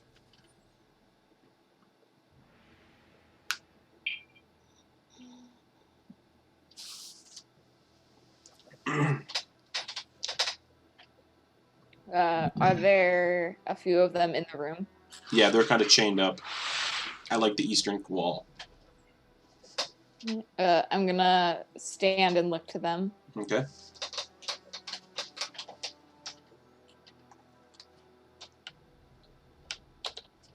I will allow each of you one chance to state your loyalties. Depending on your answer, you will remain at your post as the Queen's Guard, or you will be hung by the neck until dead. I think I've seen this episode of Game of Thrones. Give me a persuasion check. Oh, I got expertise in persuasion. 19. Eclipse has expertise in persuasion? Yeah. Why don't you ever? Why aren't you the one talking to people and trying to persuade them of things? I don't know. Why is this never come up? We're like level 7. I've tried. I probably also just never roll well enough. All 6 of the remaining loyalists bend the knee. Damn. I just straighten. A lot of the Okay. pirates in the audience kind of boo because no one's getting executed. They're like, boo! Would you like to take their places? Nope. Damn. If water hadn't, incinerated them, well, I could have just brought her back and executed her again. What's with that, right? I'm gonna nose and point to Noose. No. Alright. Second order of business. We all have seen the new codex. Well, the real codex. Can we just pass it down the line when we got back? We all must abide by these new laws. And as such, every vote that you try to pass must be voted on by the council. That said, every time we swear a new person in, generally they do get to pass one law uncontested. Fuck what the codex says. I would like to keep that tradition alive.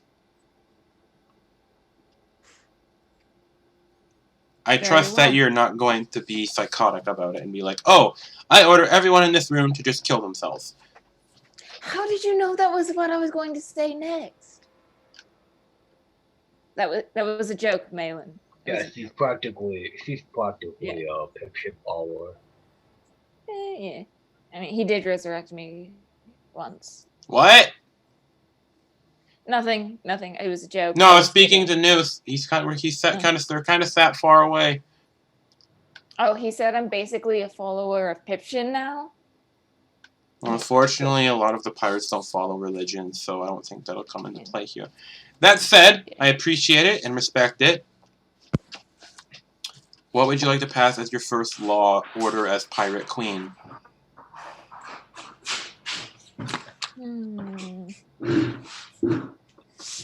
Oh, the pressure's on. And unfortunately, Henry is safe from execution now, so you can't be like, I want to kill Henry. I mean, you could say it. We'd all have to follow through with it and do it, because you're the queen, but I don't think that'd be a good precedent to kill a man deemed innocent right away. There is one thing I would like to do with Henry. And I'm going to slowly walk up to him and say,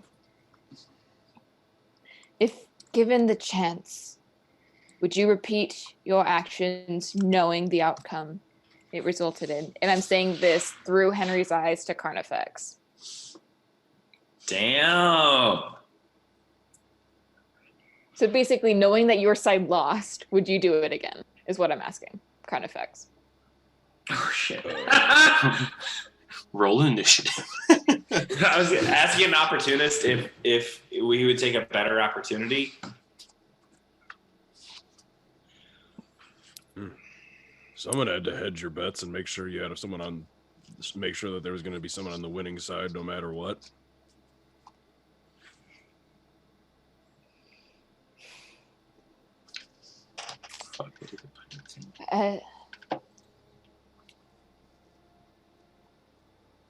I'm gonna turn around and then sucker punch Henry in the face. Oh damn! It does 1 point of damage, but it's like Wouldn't his armor like pop up and give you 20 points of cold damage? No, he doesn't have a spell cast. Let's do it all over again. and that'll be my one like free law to pass is that I punch Henry. Sweet. All right. My one Damn! Walk him in the face. It's so specifically petty and wonderful. New law: Eclipse gets to punch Henry whenever she So- wants. So, By the way, Captain, Your Majesty, and Henry will reach into I guess the shirt pocket where he's stuffed the promissory notes, and pull out 3 pieces of like official stamped and sealed pieces of like Queen's sealed and notarized paper. Former queen. Former queen, but still technically signed and authorized before she. I suppose as queen, these aren't as useful to you anymore. But, and I fan them out so there's 3. You can see all 3 of them. I see that you managed to find your way back to the land of the living on your own. This one was a contingency in case you didn't. This one is a gift for Ogden Boon, and I suppose this one would have been a gift to Noose back when he was captain, but it is a gift to the crew as an entirety. I suppose these belong to you. And I'll hand them over to Eclipse. Melon's just like, fuck, he's good. I'm saying all this as I'm like holding a bloody blanket around my waist. And like pinching the bridge of your nose. Yeah, like one hand here, one hand clutching the blanket. Yeah, Melon is like, why did we never hire a lawyer in the first place? I want to cast Mage Hand to help cinch the blanket around his waist. Okay. This is uncomfortable. I'm gonna read the one that's addressed to the queen, and then I'm gonna hand the other 2 to Noose. Well, they're all from the office of the queen, technically. Well, the one that applies to me. Oh, okay. So it was the one that applies to you is a promissory note for the office of the queen to pay for the services necessary to cast True Resurrection or Wish for the purposes of resurrection 3 times. That's actually not useful to me at all anymore. Really? Don't you have like 2 dead parents that could fix? Oh yeah. Oh shit. Yeah, that's why I was like, this whole funeral, I did a thing. Yeah. I'm gonna roll it up and tuck it in. Oh, you guys gonna sleep there? Like, you're not gonna come talk to me? Like, okay. No. Okay. Yeah, I'm gonna tuck that into my back pocket. And did you say you handed the other 2 to Yes. Noose. Okay. To Noose. Oh, to Noose? Okay. I didn't get handed anything. I'm still casting a thing to help hold your damn pants up so you don't look so pathetic. Holding one hand, you're just like, okay. I did say one of them was specifically for Ogden, though. Yeah. Yeah, no. I'm That Noose had it. I'm still casting Mage Hand to you're my sort of your life bound to me. But you have some dignity. Like I do appreciate it. Yeah. And then I'm going to return to my seat. So Noose, you're holding on to two pieces of paper, two notes rather. Mm-hmm. Did Noose read one of them? I don't know. Yeah, what did they say? Did you read both or Yeah, just this is just like, what is this? okay, sorry. These are Well, like he has them like this, and then he. I am gonna his say eyes that are one of these just is going, for Ogden. blah, blah, blah, blah, blah, blah. wait, what? They're both handed to Noose, but one of them, Yeah. you say out loud, one of them is for me. Yeah. Just so I don't have to tandem to two different people and ruin the moment. Just Perfect. Yeah. Here, take it. Okay. So Noose There would you read. go. One of them is a note from the office of the Queen, providing a lifetime supply of provisions and cannon shot to the Void Maw anytime they visit this island. That's good. And then, did you read the third one? For Ogden. This is doing this to Ogden.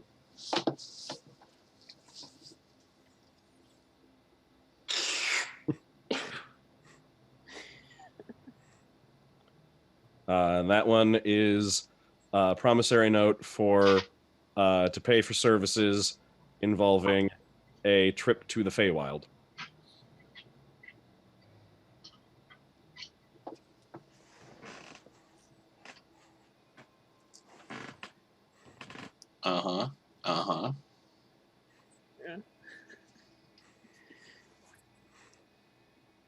Very carefully crease.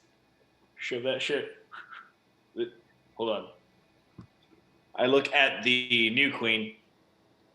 Official? This is real? This is this is legitimate? This is real? This is real? I had Malon witness it, and technically I was acting as the former Queen's legal advisor, thus having her power of attorney when I wrote it. Technically, that means it is 100% legal, all of them. And the Crown has enough money to cover it, so... I know, she offered me 100,000 gold as my salary. So That's more than we get paid. Take it up with the dead queen. Oh, I'm gonna eat her So- ashes. I tightly and crisply hold that up and go. Put that in my robes. Just go. I'm gonna look to Malin. Any other orders of business? Just one. The crowning ceremony, and as always with every Tidesmoot, a big fucking party. I remember Noose and Ogden at the last one. Ogden got so drunk he turned to dust. Oh. That's right.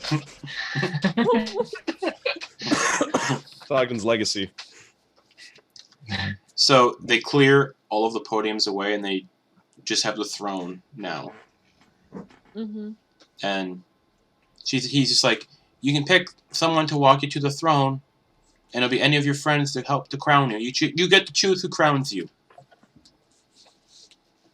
I mean, I want both Noose and Ogden there, but is it demeaning to have them put a crown on my head? I'd be honored, Mm. and I'd be honored to if Noose I'm- will let me. If Noose would let me, I'd be honored to lift you to the height high enough to put the crown on Eclipse's head. Oh, we're not gonna do some Lion Kingston.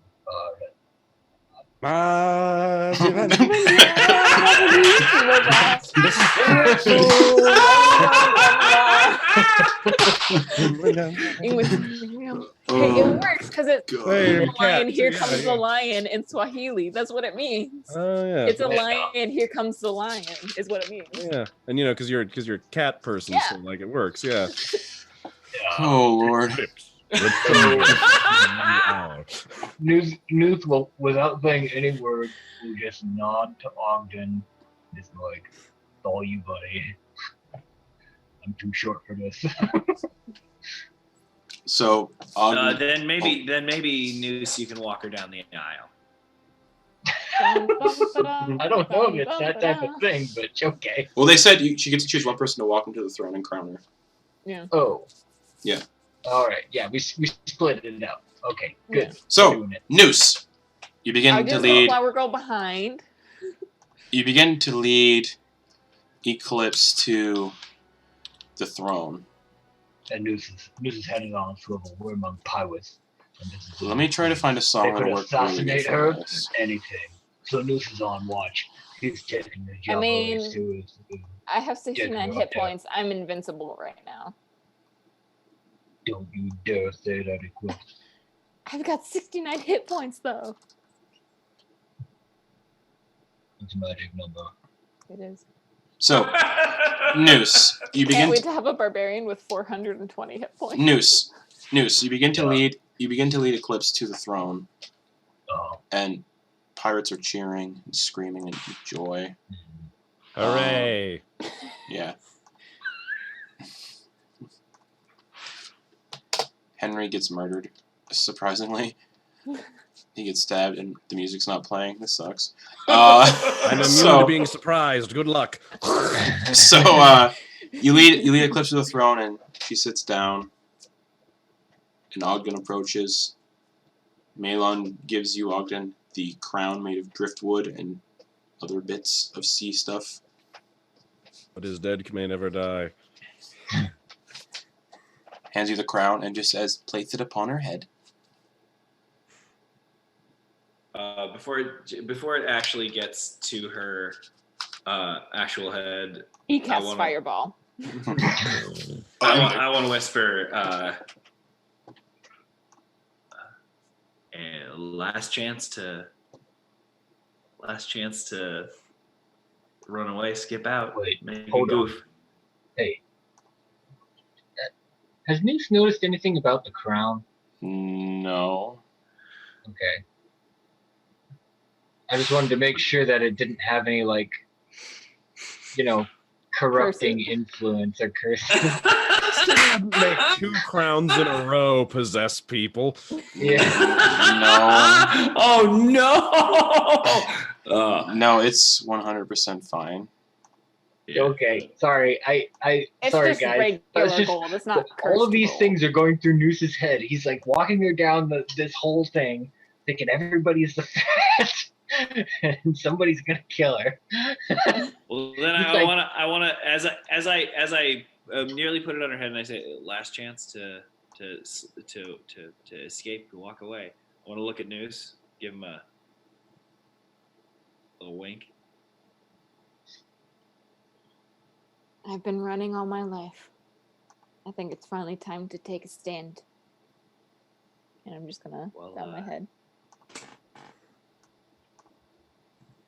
Well, we got your back, kiddo. Place it on her head. You place the crown on Eclipse's head. The entire place just stands up and just pounds back bottles of rum that they had on their person. They just chugging full bottles of rum. Princess Diaries wave. And the entire place erupts with joy and laughter and cheering. Henry, you do get another rotten onion pelted at your head. Mage hand, bat it away. Okay, you Can bat I it. legally kill that man now? Relax. I got you. There we go. This is lovely and everything, but can I put on pants yet? Oh, Hey, I actually have something for that. Make him some more Patrick pants. Yeah. Oh my I'll god! make Get him some more skinny pants. greaves. He needs skinny And greaves. literally And this one- upstairs, you were in the room with them. You could have grabbed them when you got. Yeah, you would have seen Henry's pants. Nah.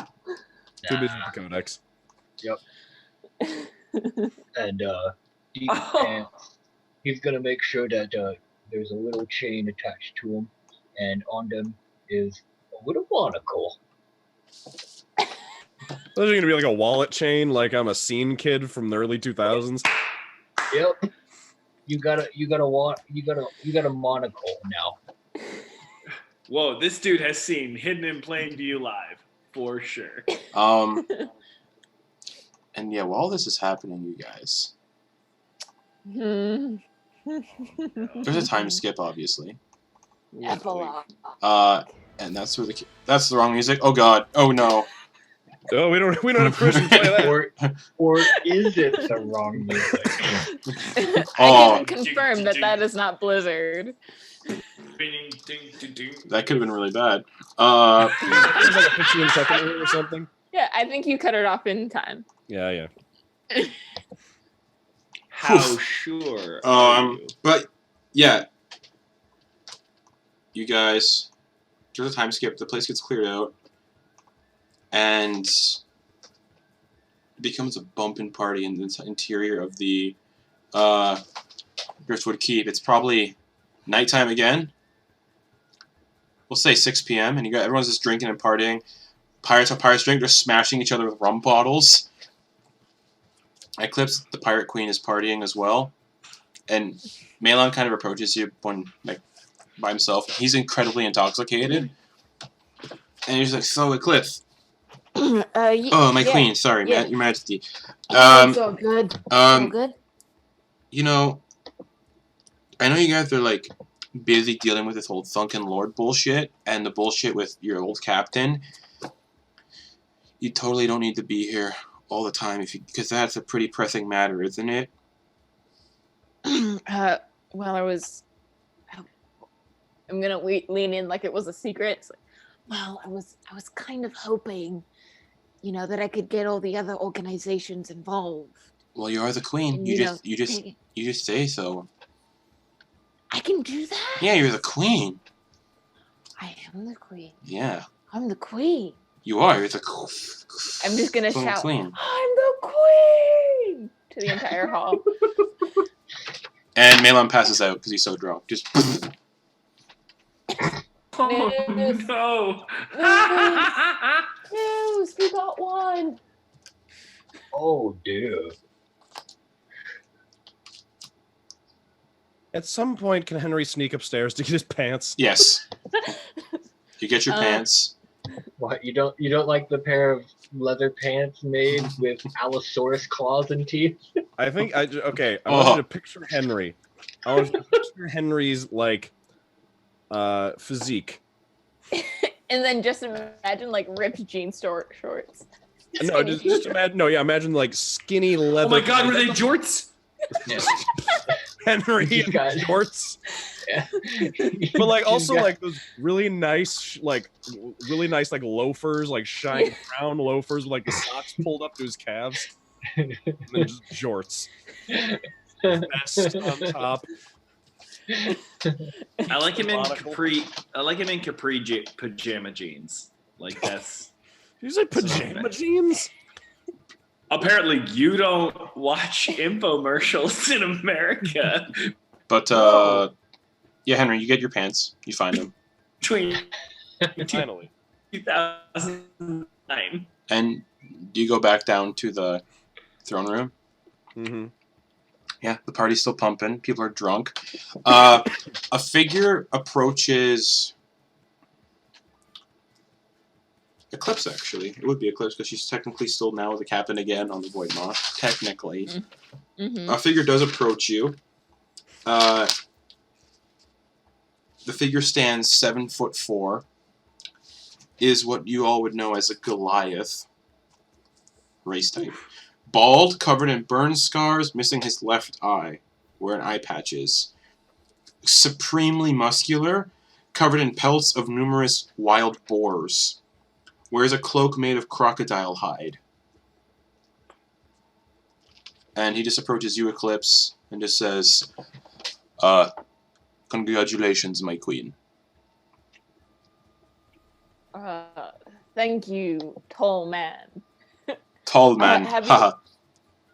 I mean, yeah, you're taller than me, so. You want some wine? I think there's Oh, some spice I over have here. plenty of yak milk in this skin.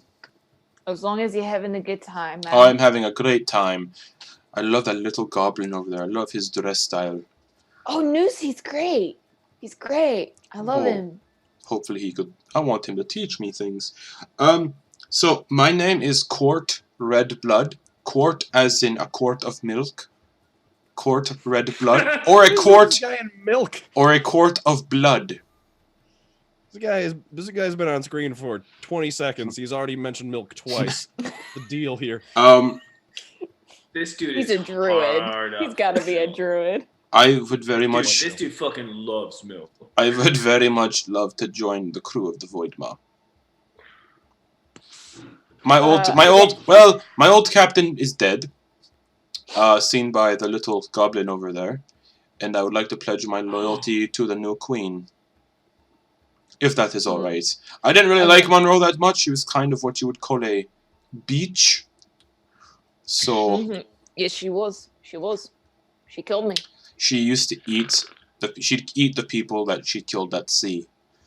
It's a secret she didn't really tell people about, so she'd eat them. That's new. Yeah, I'm not going to do that as captain.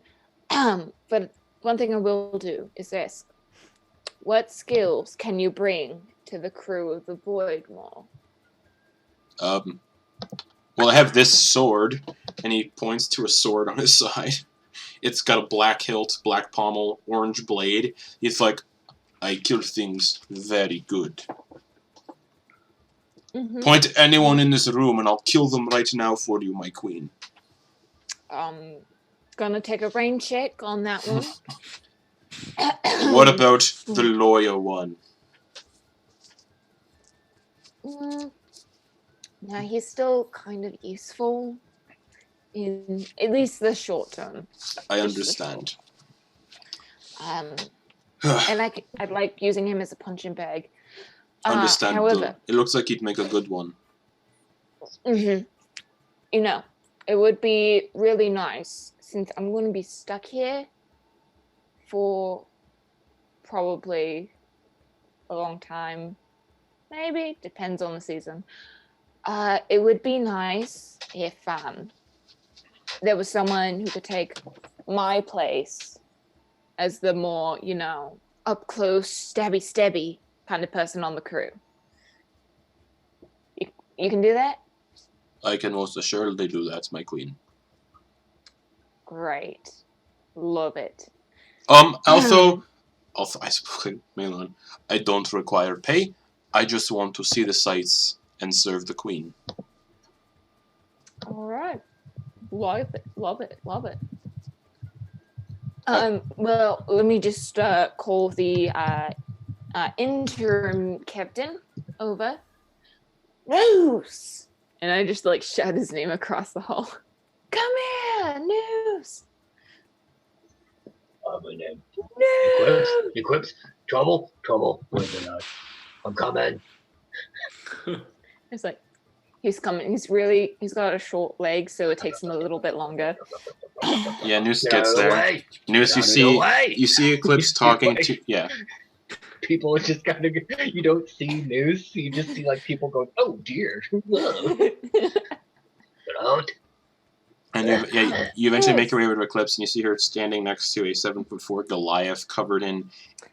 I'm not so much standing as I am leaning on the nearest piece of furniture. Okay, and you see a Goliath who's heavily muscular, covered in pelts of wild boars, bald, covered in burn scars, very muscular, eye patch over his left eye, and he's wearing a cloak made of crocodile hide.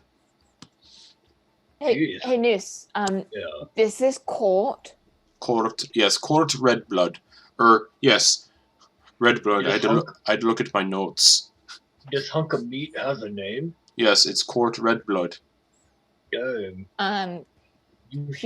wants to join our crew. And as the interim captain in my place on the Voidmaw, I wanted you to have some input. Wait.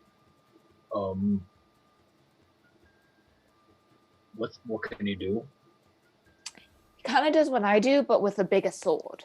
Yes, this is called a Vorpal sword. Yeah, Oh, that. shit. Well, I mean,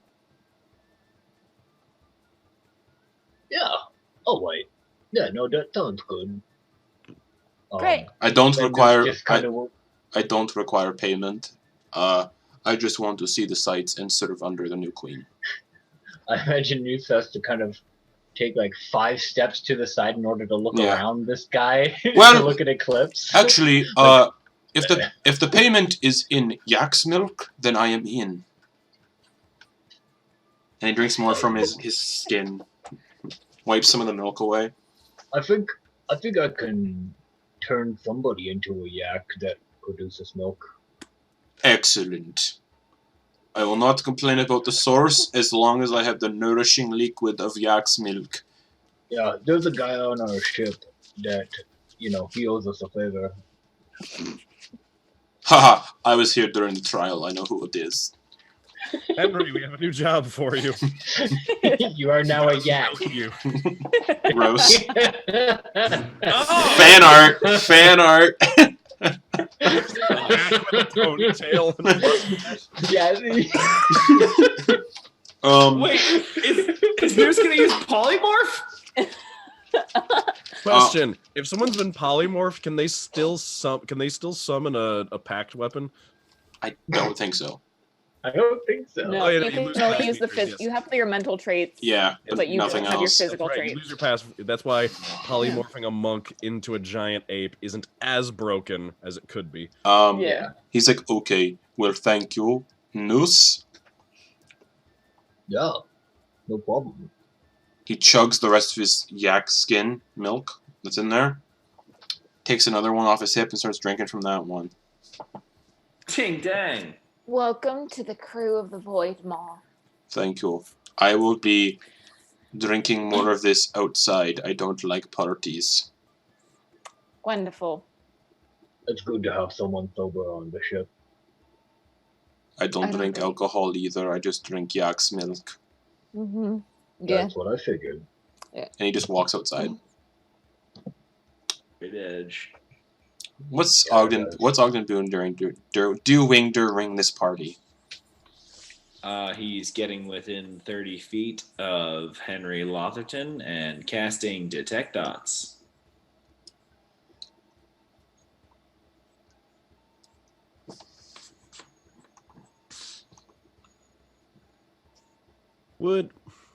Okay, Justin, question. Okay.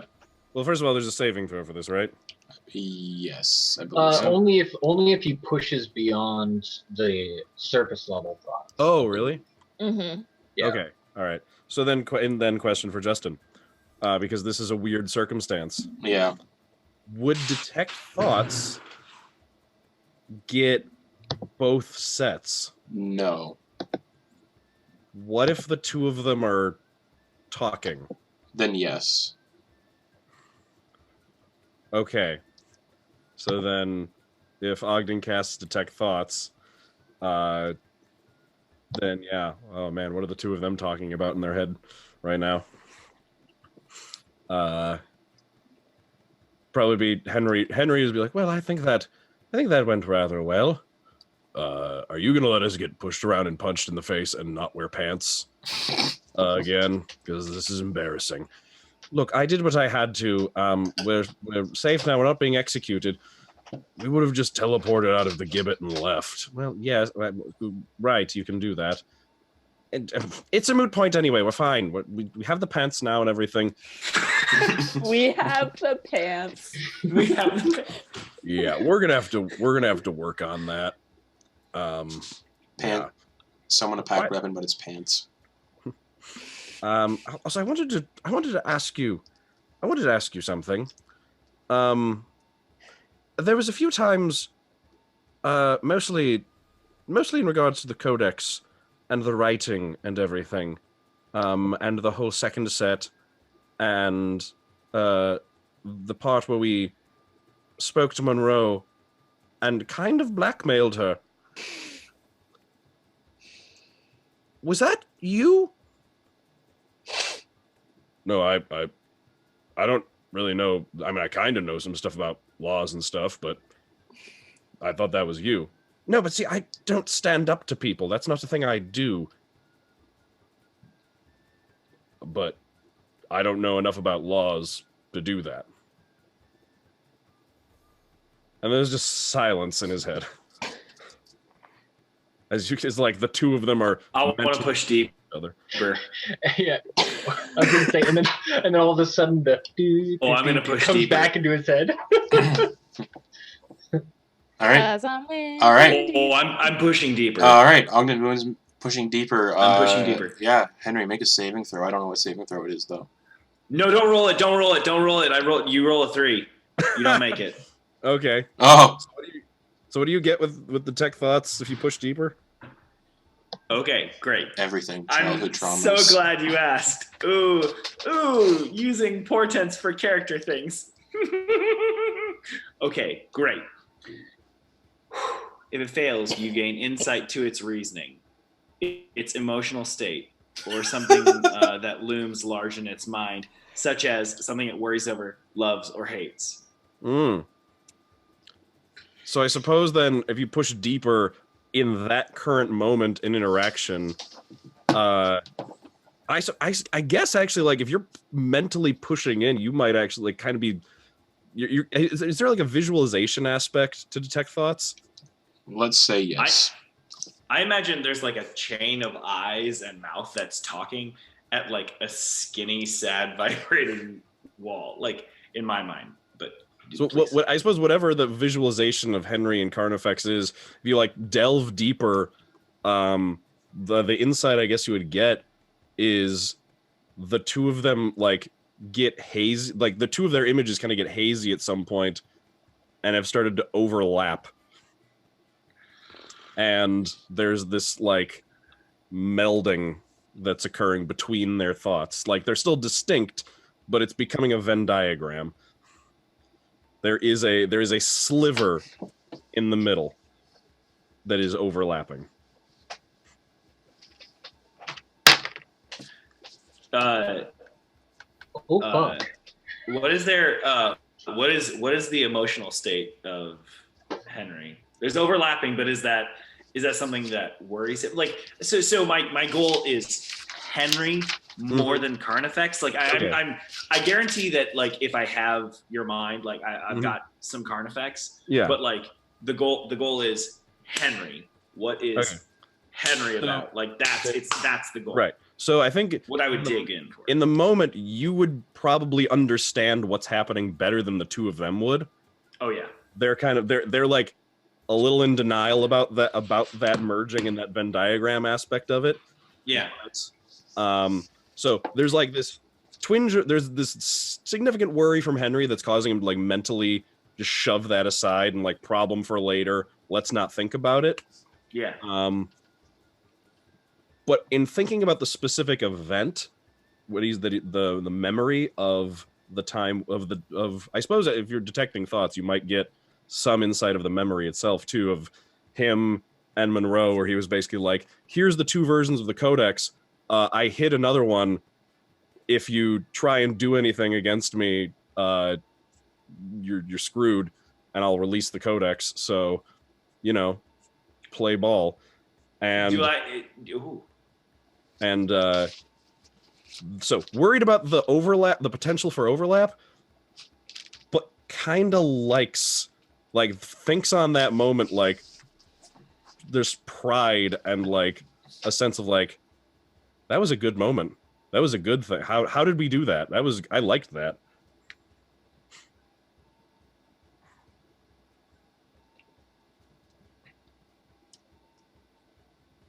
I'm here. Can you guys get me? Yeah. Yeah. Oh, amazing. Oh shit. And it just froze. That's amazing. But you're back. It's all good. Am I good? Yeah. Oh. Yeah. Yeah. Fantastic. Okay, great. You just freeze at the most comedic times. What can I say? I was born for a reason. So I wanna approach Henry I mean, like I can still have it up. I think. I don't know, but I want to like walk up to him and be like, I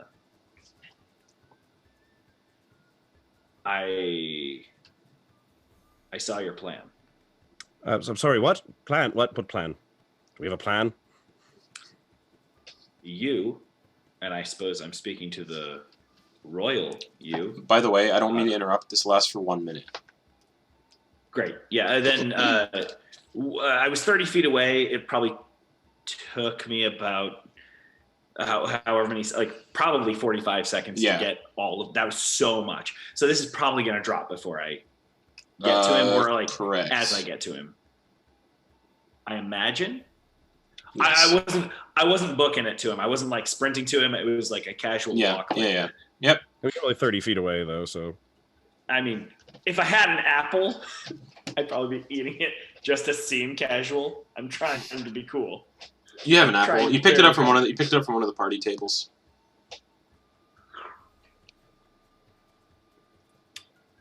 I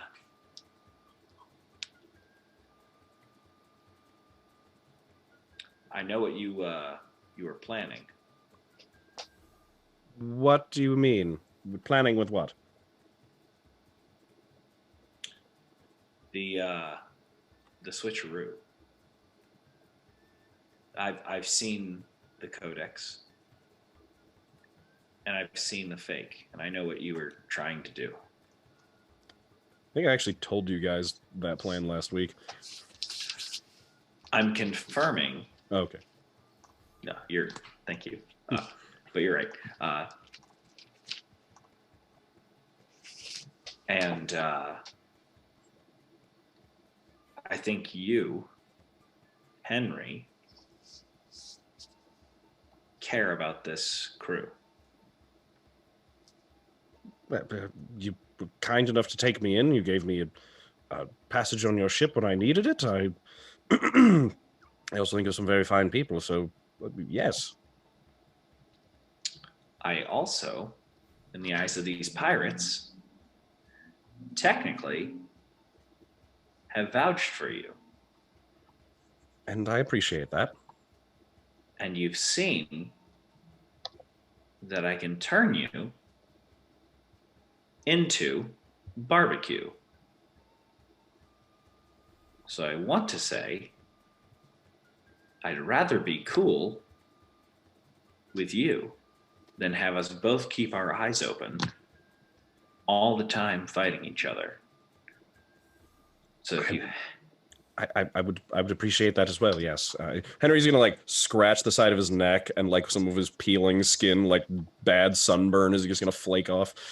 Did you get the? I thought I threw the aloe. I thought I threw enough aloe. You're gonna want more aloe. I pull more aloe out of my room. It's so cooling. You're gonna want more of this. There's someone has a lotion around. This is just raw aloe. There's more lotion somewhere. I'm saying. I know there's good in you, but I've got a real short trigger for betrayal. I've been wrong. I'm sorry. No. I've been wronged too many times.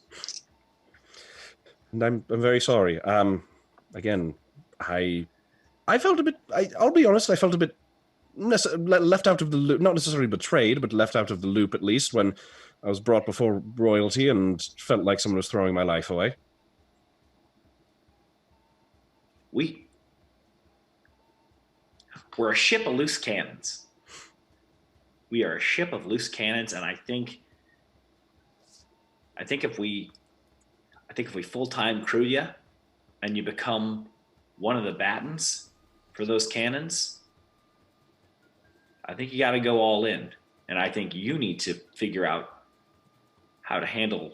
I think you need to figure out how to handle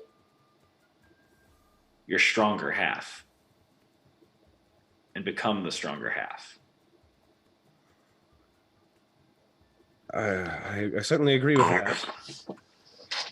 As for the crew member, I've been thinking, and I do think that there are certain benefits for the crew itself in having a technically non-pirate on board. you do realize you've done so much lawyering for pirates at this point. I don't think a legal magistrate would take you in. I don't know. I don't lawyer much, but that seems like some shisty business. Think about it for a second. Justin, Yeah.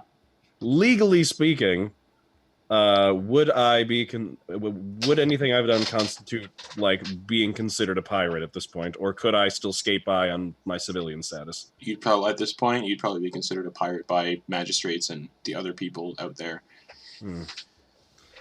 But by pirates, you're not, but by everybody else, you are. So I get none of the benefits of being a pirate, but all of the downsides. Technically, yeah. Now that you mention it and I think about it, we've been away from non-pirate civilization for quite some time, and I think you might be right. I mean, if you really had to practice law, I think I could pull some strings on Silger, but that's maybe your only refuge, my friend. I appreciate that. Thank you. So, Henry and Silger. So, shall we squash this Kymel meat or what? I'm sorry? Shall we squash this Kymel meat? I don't think I stuttered. What's a Kymel? Oh, I know. I've rode a Kymel, but what? Yeah, Terry. You've rode Yes. Terry. Yeah. What? I'm sorry. What does squashing Kymel mean? What? That sounds. Okay, so at every wedding in Silger, there's a Kymel that's you split the bone. Oh no. You split the bum. It's like feast on delicious meat. You cut out, Cabe. Sorry. Now, am I still here? Yeah. Oh, there you are. Now You you're cut back. off that. You split the bone, or you split the. That's what it sounded like. It was No. either bone or bum. No, you're right. You do split the bone. Oh God, I do wish. Like in my head, I hear news going, "Crack the bones." You split the bone, and someone gets fortune. What I'm saying is for the benefit of the crew, for the benefit of my own personal growth, because I've got a penchant for trusting shitheads. I'm trusting you to not be a shithead, because that trip to the Feywild means a lot to me. You like to- mentioned something about it once. I remembered. Yeah, I'd like to. I'd like for us to get past this, and I gotta watch you now. I'm invested. I want to see us both be better men than we are. All right, and I suppose you're right, actually, about the signing on officially. Currently, all non-pirates will consider me a pirate, and currently no pirates consider me a pirate. So from the pirate end, I'm getting no benefits, and from everybody else, I'm getting all the downsides, so I might as well steer into the storm. I've read that in a book once as a saying or metaphor, so I think I got that right. It sounds pretty good to me. I want to give him a paw. Hand that out. There it is. As you guys shake, what's the noose doing?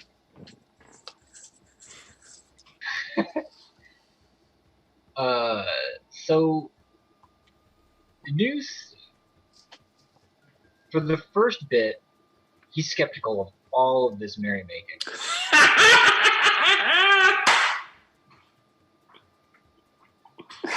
He's like, there's got to be something wrong that's gonna happen any moment now. He's like, he's got the super goblin anxiety happening right now, especially with large crowds, and because he's usually like sequestered or with a small number of people. So around these huge crowds and there being a lot of happiness, he's like something bad. He's waiting for the other shoe to drop. So he's like going through and he's like pretty much detecting poison on all all of the drinks and things. Yeah, everything's fine on that regard. Yeah. And just like going through, just kind of like real tight up right behind his neck and shoulders, just like all bunched up, and just kind of like totally looking the part of the goblin, like yeah, and just like going around the room. Okay. Yeah, that's what he's doing. All right. And as you guys are getting accustomed to the party, things are going well. Everyone's having a good fucking time. Talios appears and kills everyone. You Man. joke, but You joke, but indeed. Well, no. it's like you joke, but now that you said it, it's not going to happen. So what's going to happen next? Yeah, I need to find music for it this. was gonna happen, but figured then me someone out. said it first.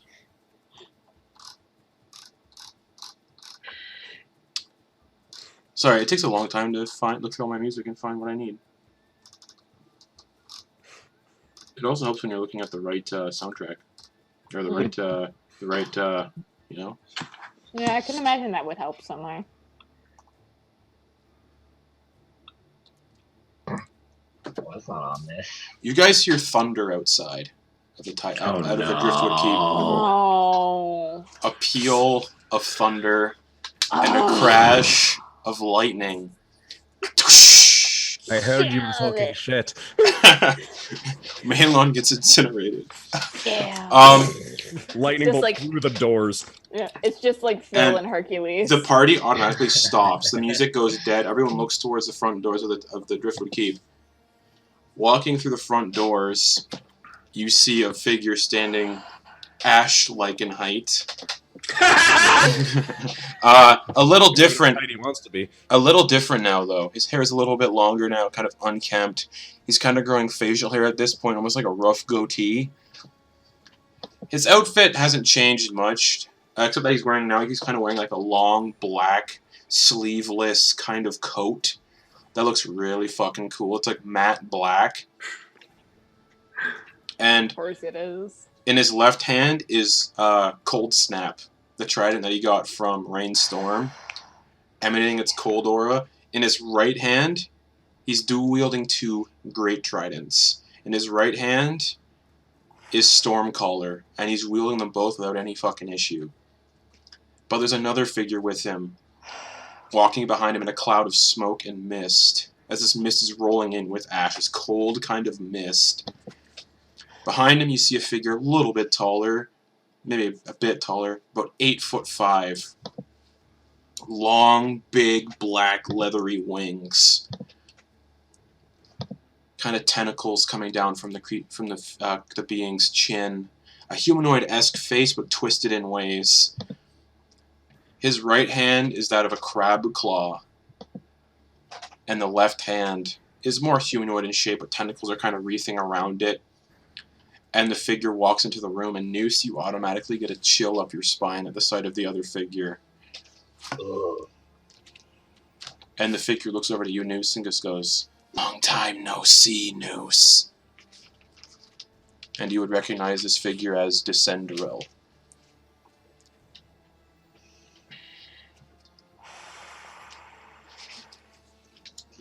And both of them just walk into the chambers. They're both standing there, Ash is looking around.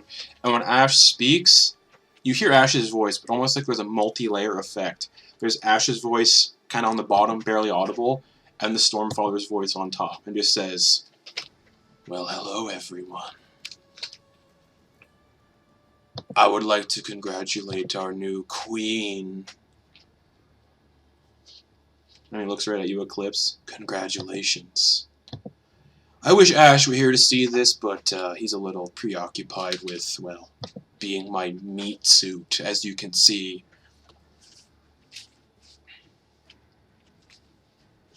He looks at the others and just goes, "Hello, Noose. Hello, Ogden. If it makes you feel any better, Ash is screaming on the inside. He's not having a good time. And for his father, well, Manfred's not having a good time either. His body is broken at the bottom of the ocean." So, I thought I'd come by and swing by the party and have a good time myself. And he walks over to one of the tables, just picks up a drink and starts drinking from it. And Descendrel's just eyeballing everybody. You want to keep your meat suit in one piece. I suggest you leave immediately. Oh, and you do notice, he's still wearing the Stormcaller crown. He's like, yeah. Nah. I've got business here on Red Dove.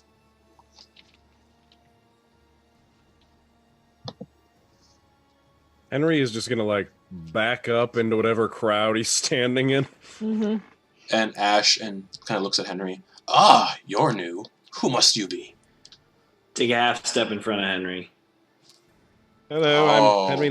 I'm Henry Lofferton, Esquire. Ah. He's just some piece of shit we don't know.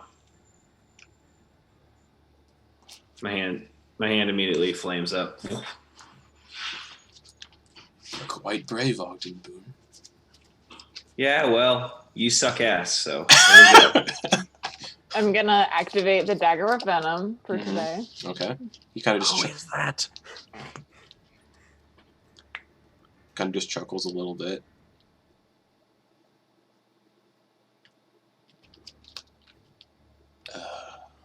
Allies of the Pirate Queen. Kill the sunken lord. And I throw my dagger. The Stormfather raises his hand and stops the dagger before it gets to his hand. Damn it! I hate this guy. That's amazing.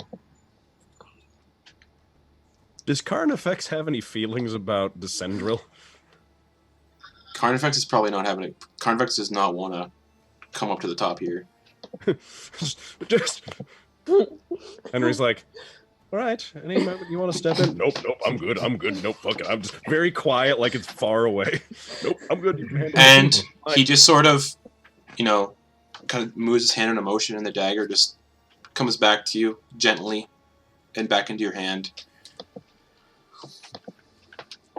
He's like, yeah, that's not going to happen.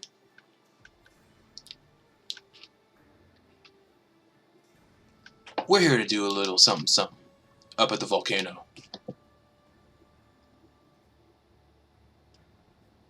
I'm sure you've heard the stories of what's sealed inside it. You could say, we're here to set it free.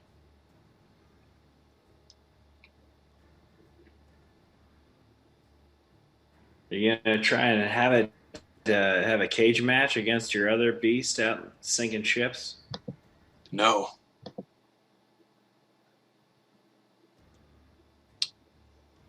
We feel quite safe letting our master be now. We have created him a new body, so he won't be able to be so easily destroyed now.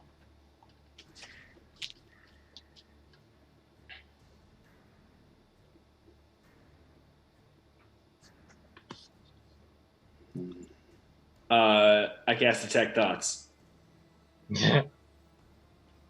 Nice. Doesn't work. It doesn't work. Actually, you would hear Ash. Only Ash. That's the point. You'd hear Ash just screaming.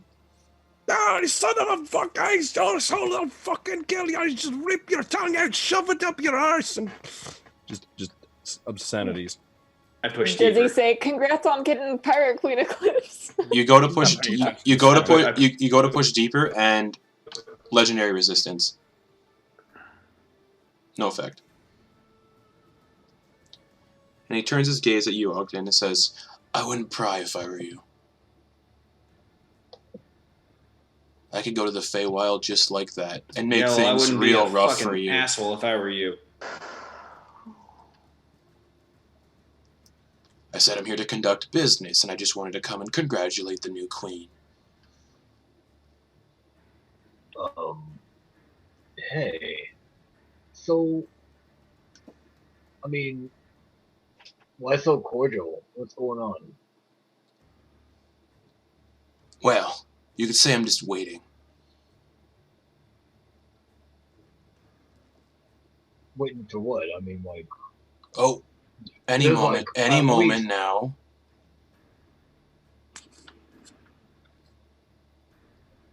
Should be any moment now. I mean, I got a couple things to talk about.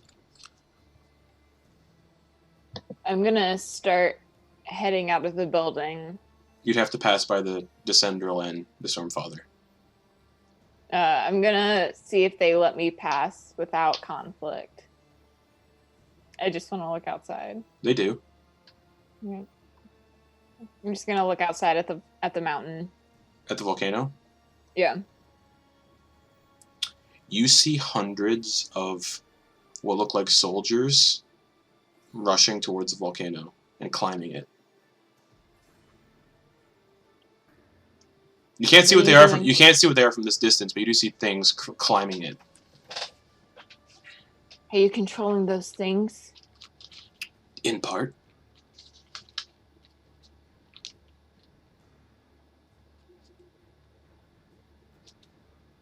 In part, not. So, I gotta ask, how did it feel being a book? I didn't like it, Noose. Cause it was pretty dumb. But thanks to, well, your old captain here, I am free of the morning shores. And speaking of which, you owe me a debt, Noose, that has yet to been paid. Well, since when do I owe you anything? Oh, I can't wait to get your soul, Noose. Whatever. My soul belongs to only one. Pipchin.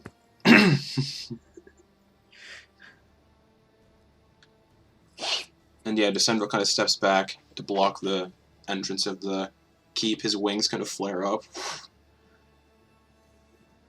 And yeah, Ash the Storefather, just kind of strolls over, sits down in a chair, kind of picks through the food. You wings are dumb. Is Yeah, December wait, keeping me from coming back inside? No, he lets you back inside. No. Okay.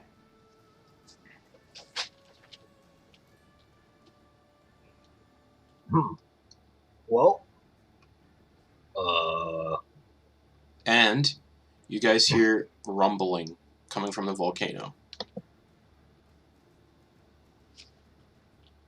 And then a roar that deafens and shakes the entire Driftwood Keep. That's a fucking dragon, Justin. Oh, who'd we lose? Caleb. Oh no. And Descendril steps aside to let everybody get outside and have a look if should they choose.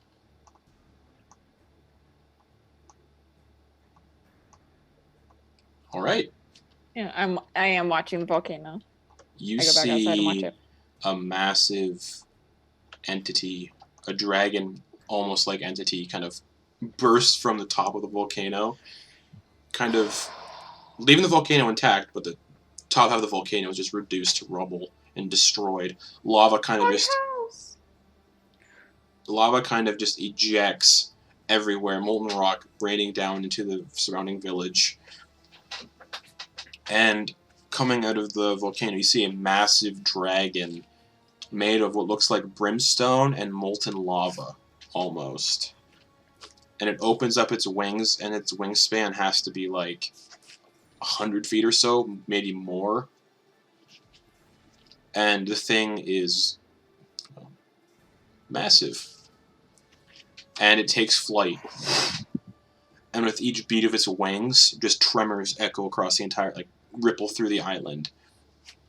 And the Stormfather just says, well, that's the moment I was waiting for. And him and Descendril just turn around and start walking outside. So wait, I don't get it. Is he like? I mean, dragons. They usually don't like. Oh no, buddy up. And Descendriel and Stormfather just keep walking. And then out into the village, making their way slowly to the village. With a broomstick in their hand, Hell yeah. running here and there all around the square. Oh yeah. And you watch as, if any of you are watching, you watch as this giant dragon lands in the village square. And as it lands, some of the buildings just get toppled from the sheer force of its just weight hitting and the kind of shockwave that it sets out. And it lands, and it just lets out a breath of just flame at Descendriel and the Stormfather. And you guys just see them both get engulfed by this massive torrent of just flame. And then both of them are still walking towards the dragon out of the flame plume. And the Stormfather walks up to the dragon. He just touches the dragon on the side of the face. And you watch as strange, like, purplish energy that the same energy you guys saw coming from the Far Realm Rift in the Tower of the Stormfather. And the dragon just lets out another roar. And you watch you can't. Okay. As tentacles start to, like, out of the dragon. Little tentacles just popping out all over his body. And it starts to get mutated and transformed. And Ash climbs up onto the dragon's neck, sits on it, and then turns towards the Driftwood Keep. And the dragon starts to breathe in. And Goose, get the queen! And a plume of fire comes rushing in through the front doors. And as the fire comes in through the front doors, I grab Ogden and Dimension Door with out of the building. Comes through the front doors, rippling and rolling over everything. People are getting burned alive. You can hear them screaming. And as the fire swallows up the entirety of the throne room, that's where we're going to end the session for the week. No. Yeah, it was great. Hey, Sam, good job creating a beast of a character so that we have to fight it riding a dragon. Feeling that, there's other godlike parts there that are going to be way more significant than the absurd amount of hit points and damage. And that damage. your dude can Hey, do. Sam, thanks for creating a character that got corrupted by a god. Not every encounter you have to battle. That's all I'm going to say. But yeah. Oh yeah, we're running. Thank you for watching, everybody. Unfortunately, we're not fighting an ancient dragon at level 8. Oh, it's way older than an ancient dragon. Oh, fuck you. Anyways. What's older than ancient? Epic. I think in older editions, Ancient was the second to last, and Great Worm was the last one. Oh, fuck. And there's some lore bombs dropped about this dragon, so it's going to be a lot of fun. Yeah. But, thanks for watching, everybody. Thanks for Ash being back, technically. It's not really even Ash, which Ogden Boon can now confirm. Yeah. Going to rip out your god tongue and shove it down your throat, By the way, like pull it out your arsehole. Can we, I mean, I know Caleb didn't get back in yet, but can we give it up for Ogden for those detect thoughts going on this session? That was fucking cool. Oh, that man. was really awesome. I'm so excited for next week. He's not here right now, but he deserves a lot of praise for that. Yeah, that was really cool. But yes, thank you for watching, everybody. Came out tonight to watch this political episode turned into whatever the fuck that was. We'll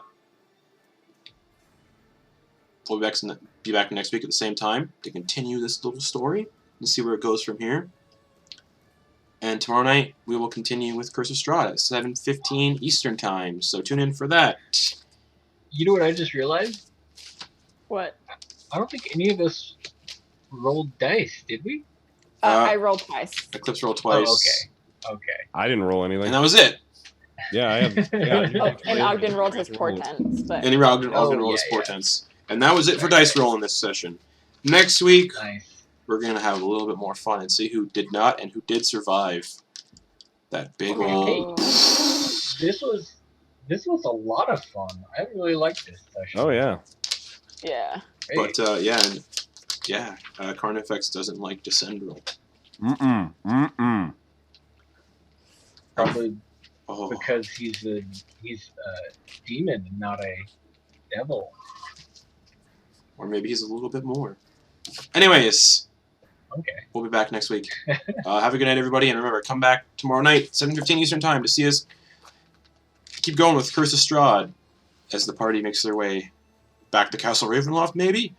And then Sunday, 1 p.m. Eastern Time, Soldiers of the Lich Queen. See what we Yeah. do. See how this whole... See what happens to Hannibal. See what happens when they're. Well, I think Hannibal's in the worst of it because Drusilla's a spider, and Ilvim has an out. And He's not there. Yep. And then 10:30 Eastern Time, PM, on Sunday, the continuation of Descent into Avernus, episode 3 of Descent into Avernus. And then, I forgot to mention, next Wednesday, 7 p.m. Eastern Time, you can turn in for the spin-off campaign of Dungeon of the Mad Mage called Heart of Madness, whatever that means. So, We'll find out. Find out. good night, everybody. Stay safe. Bye-bye.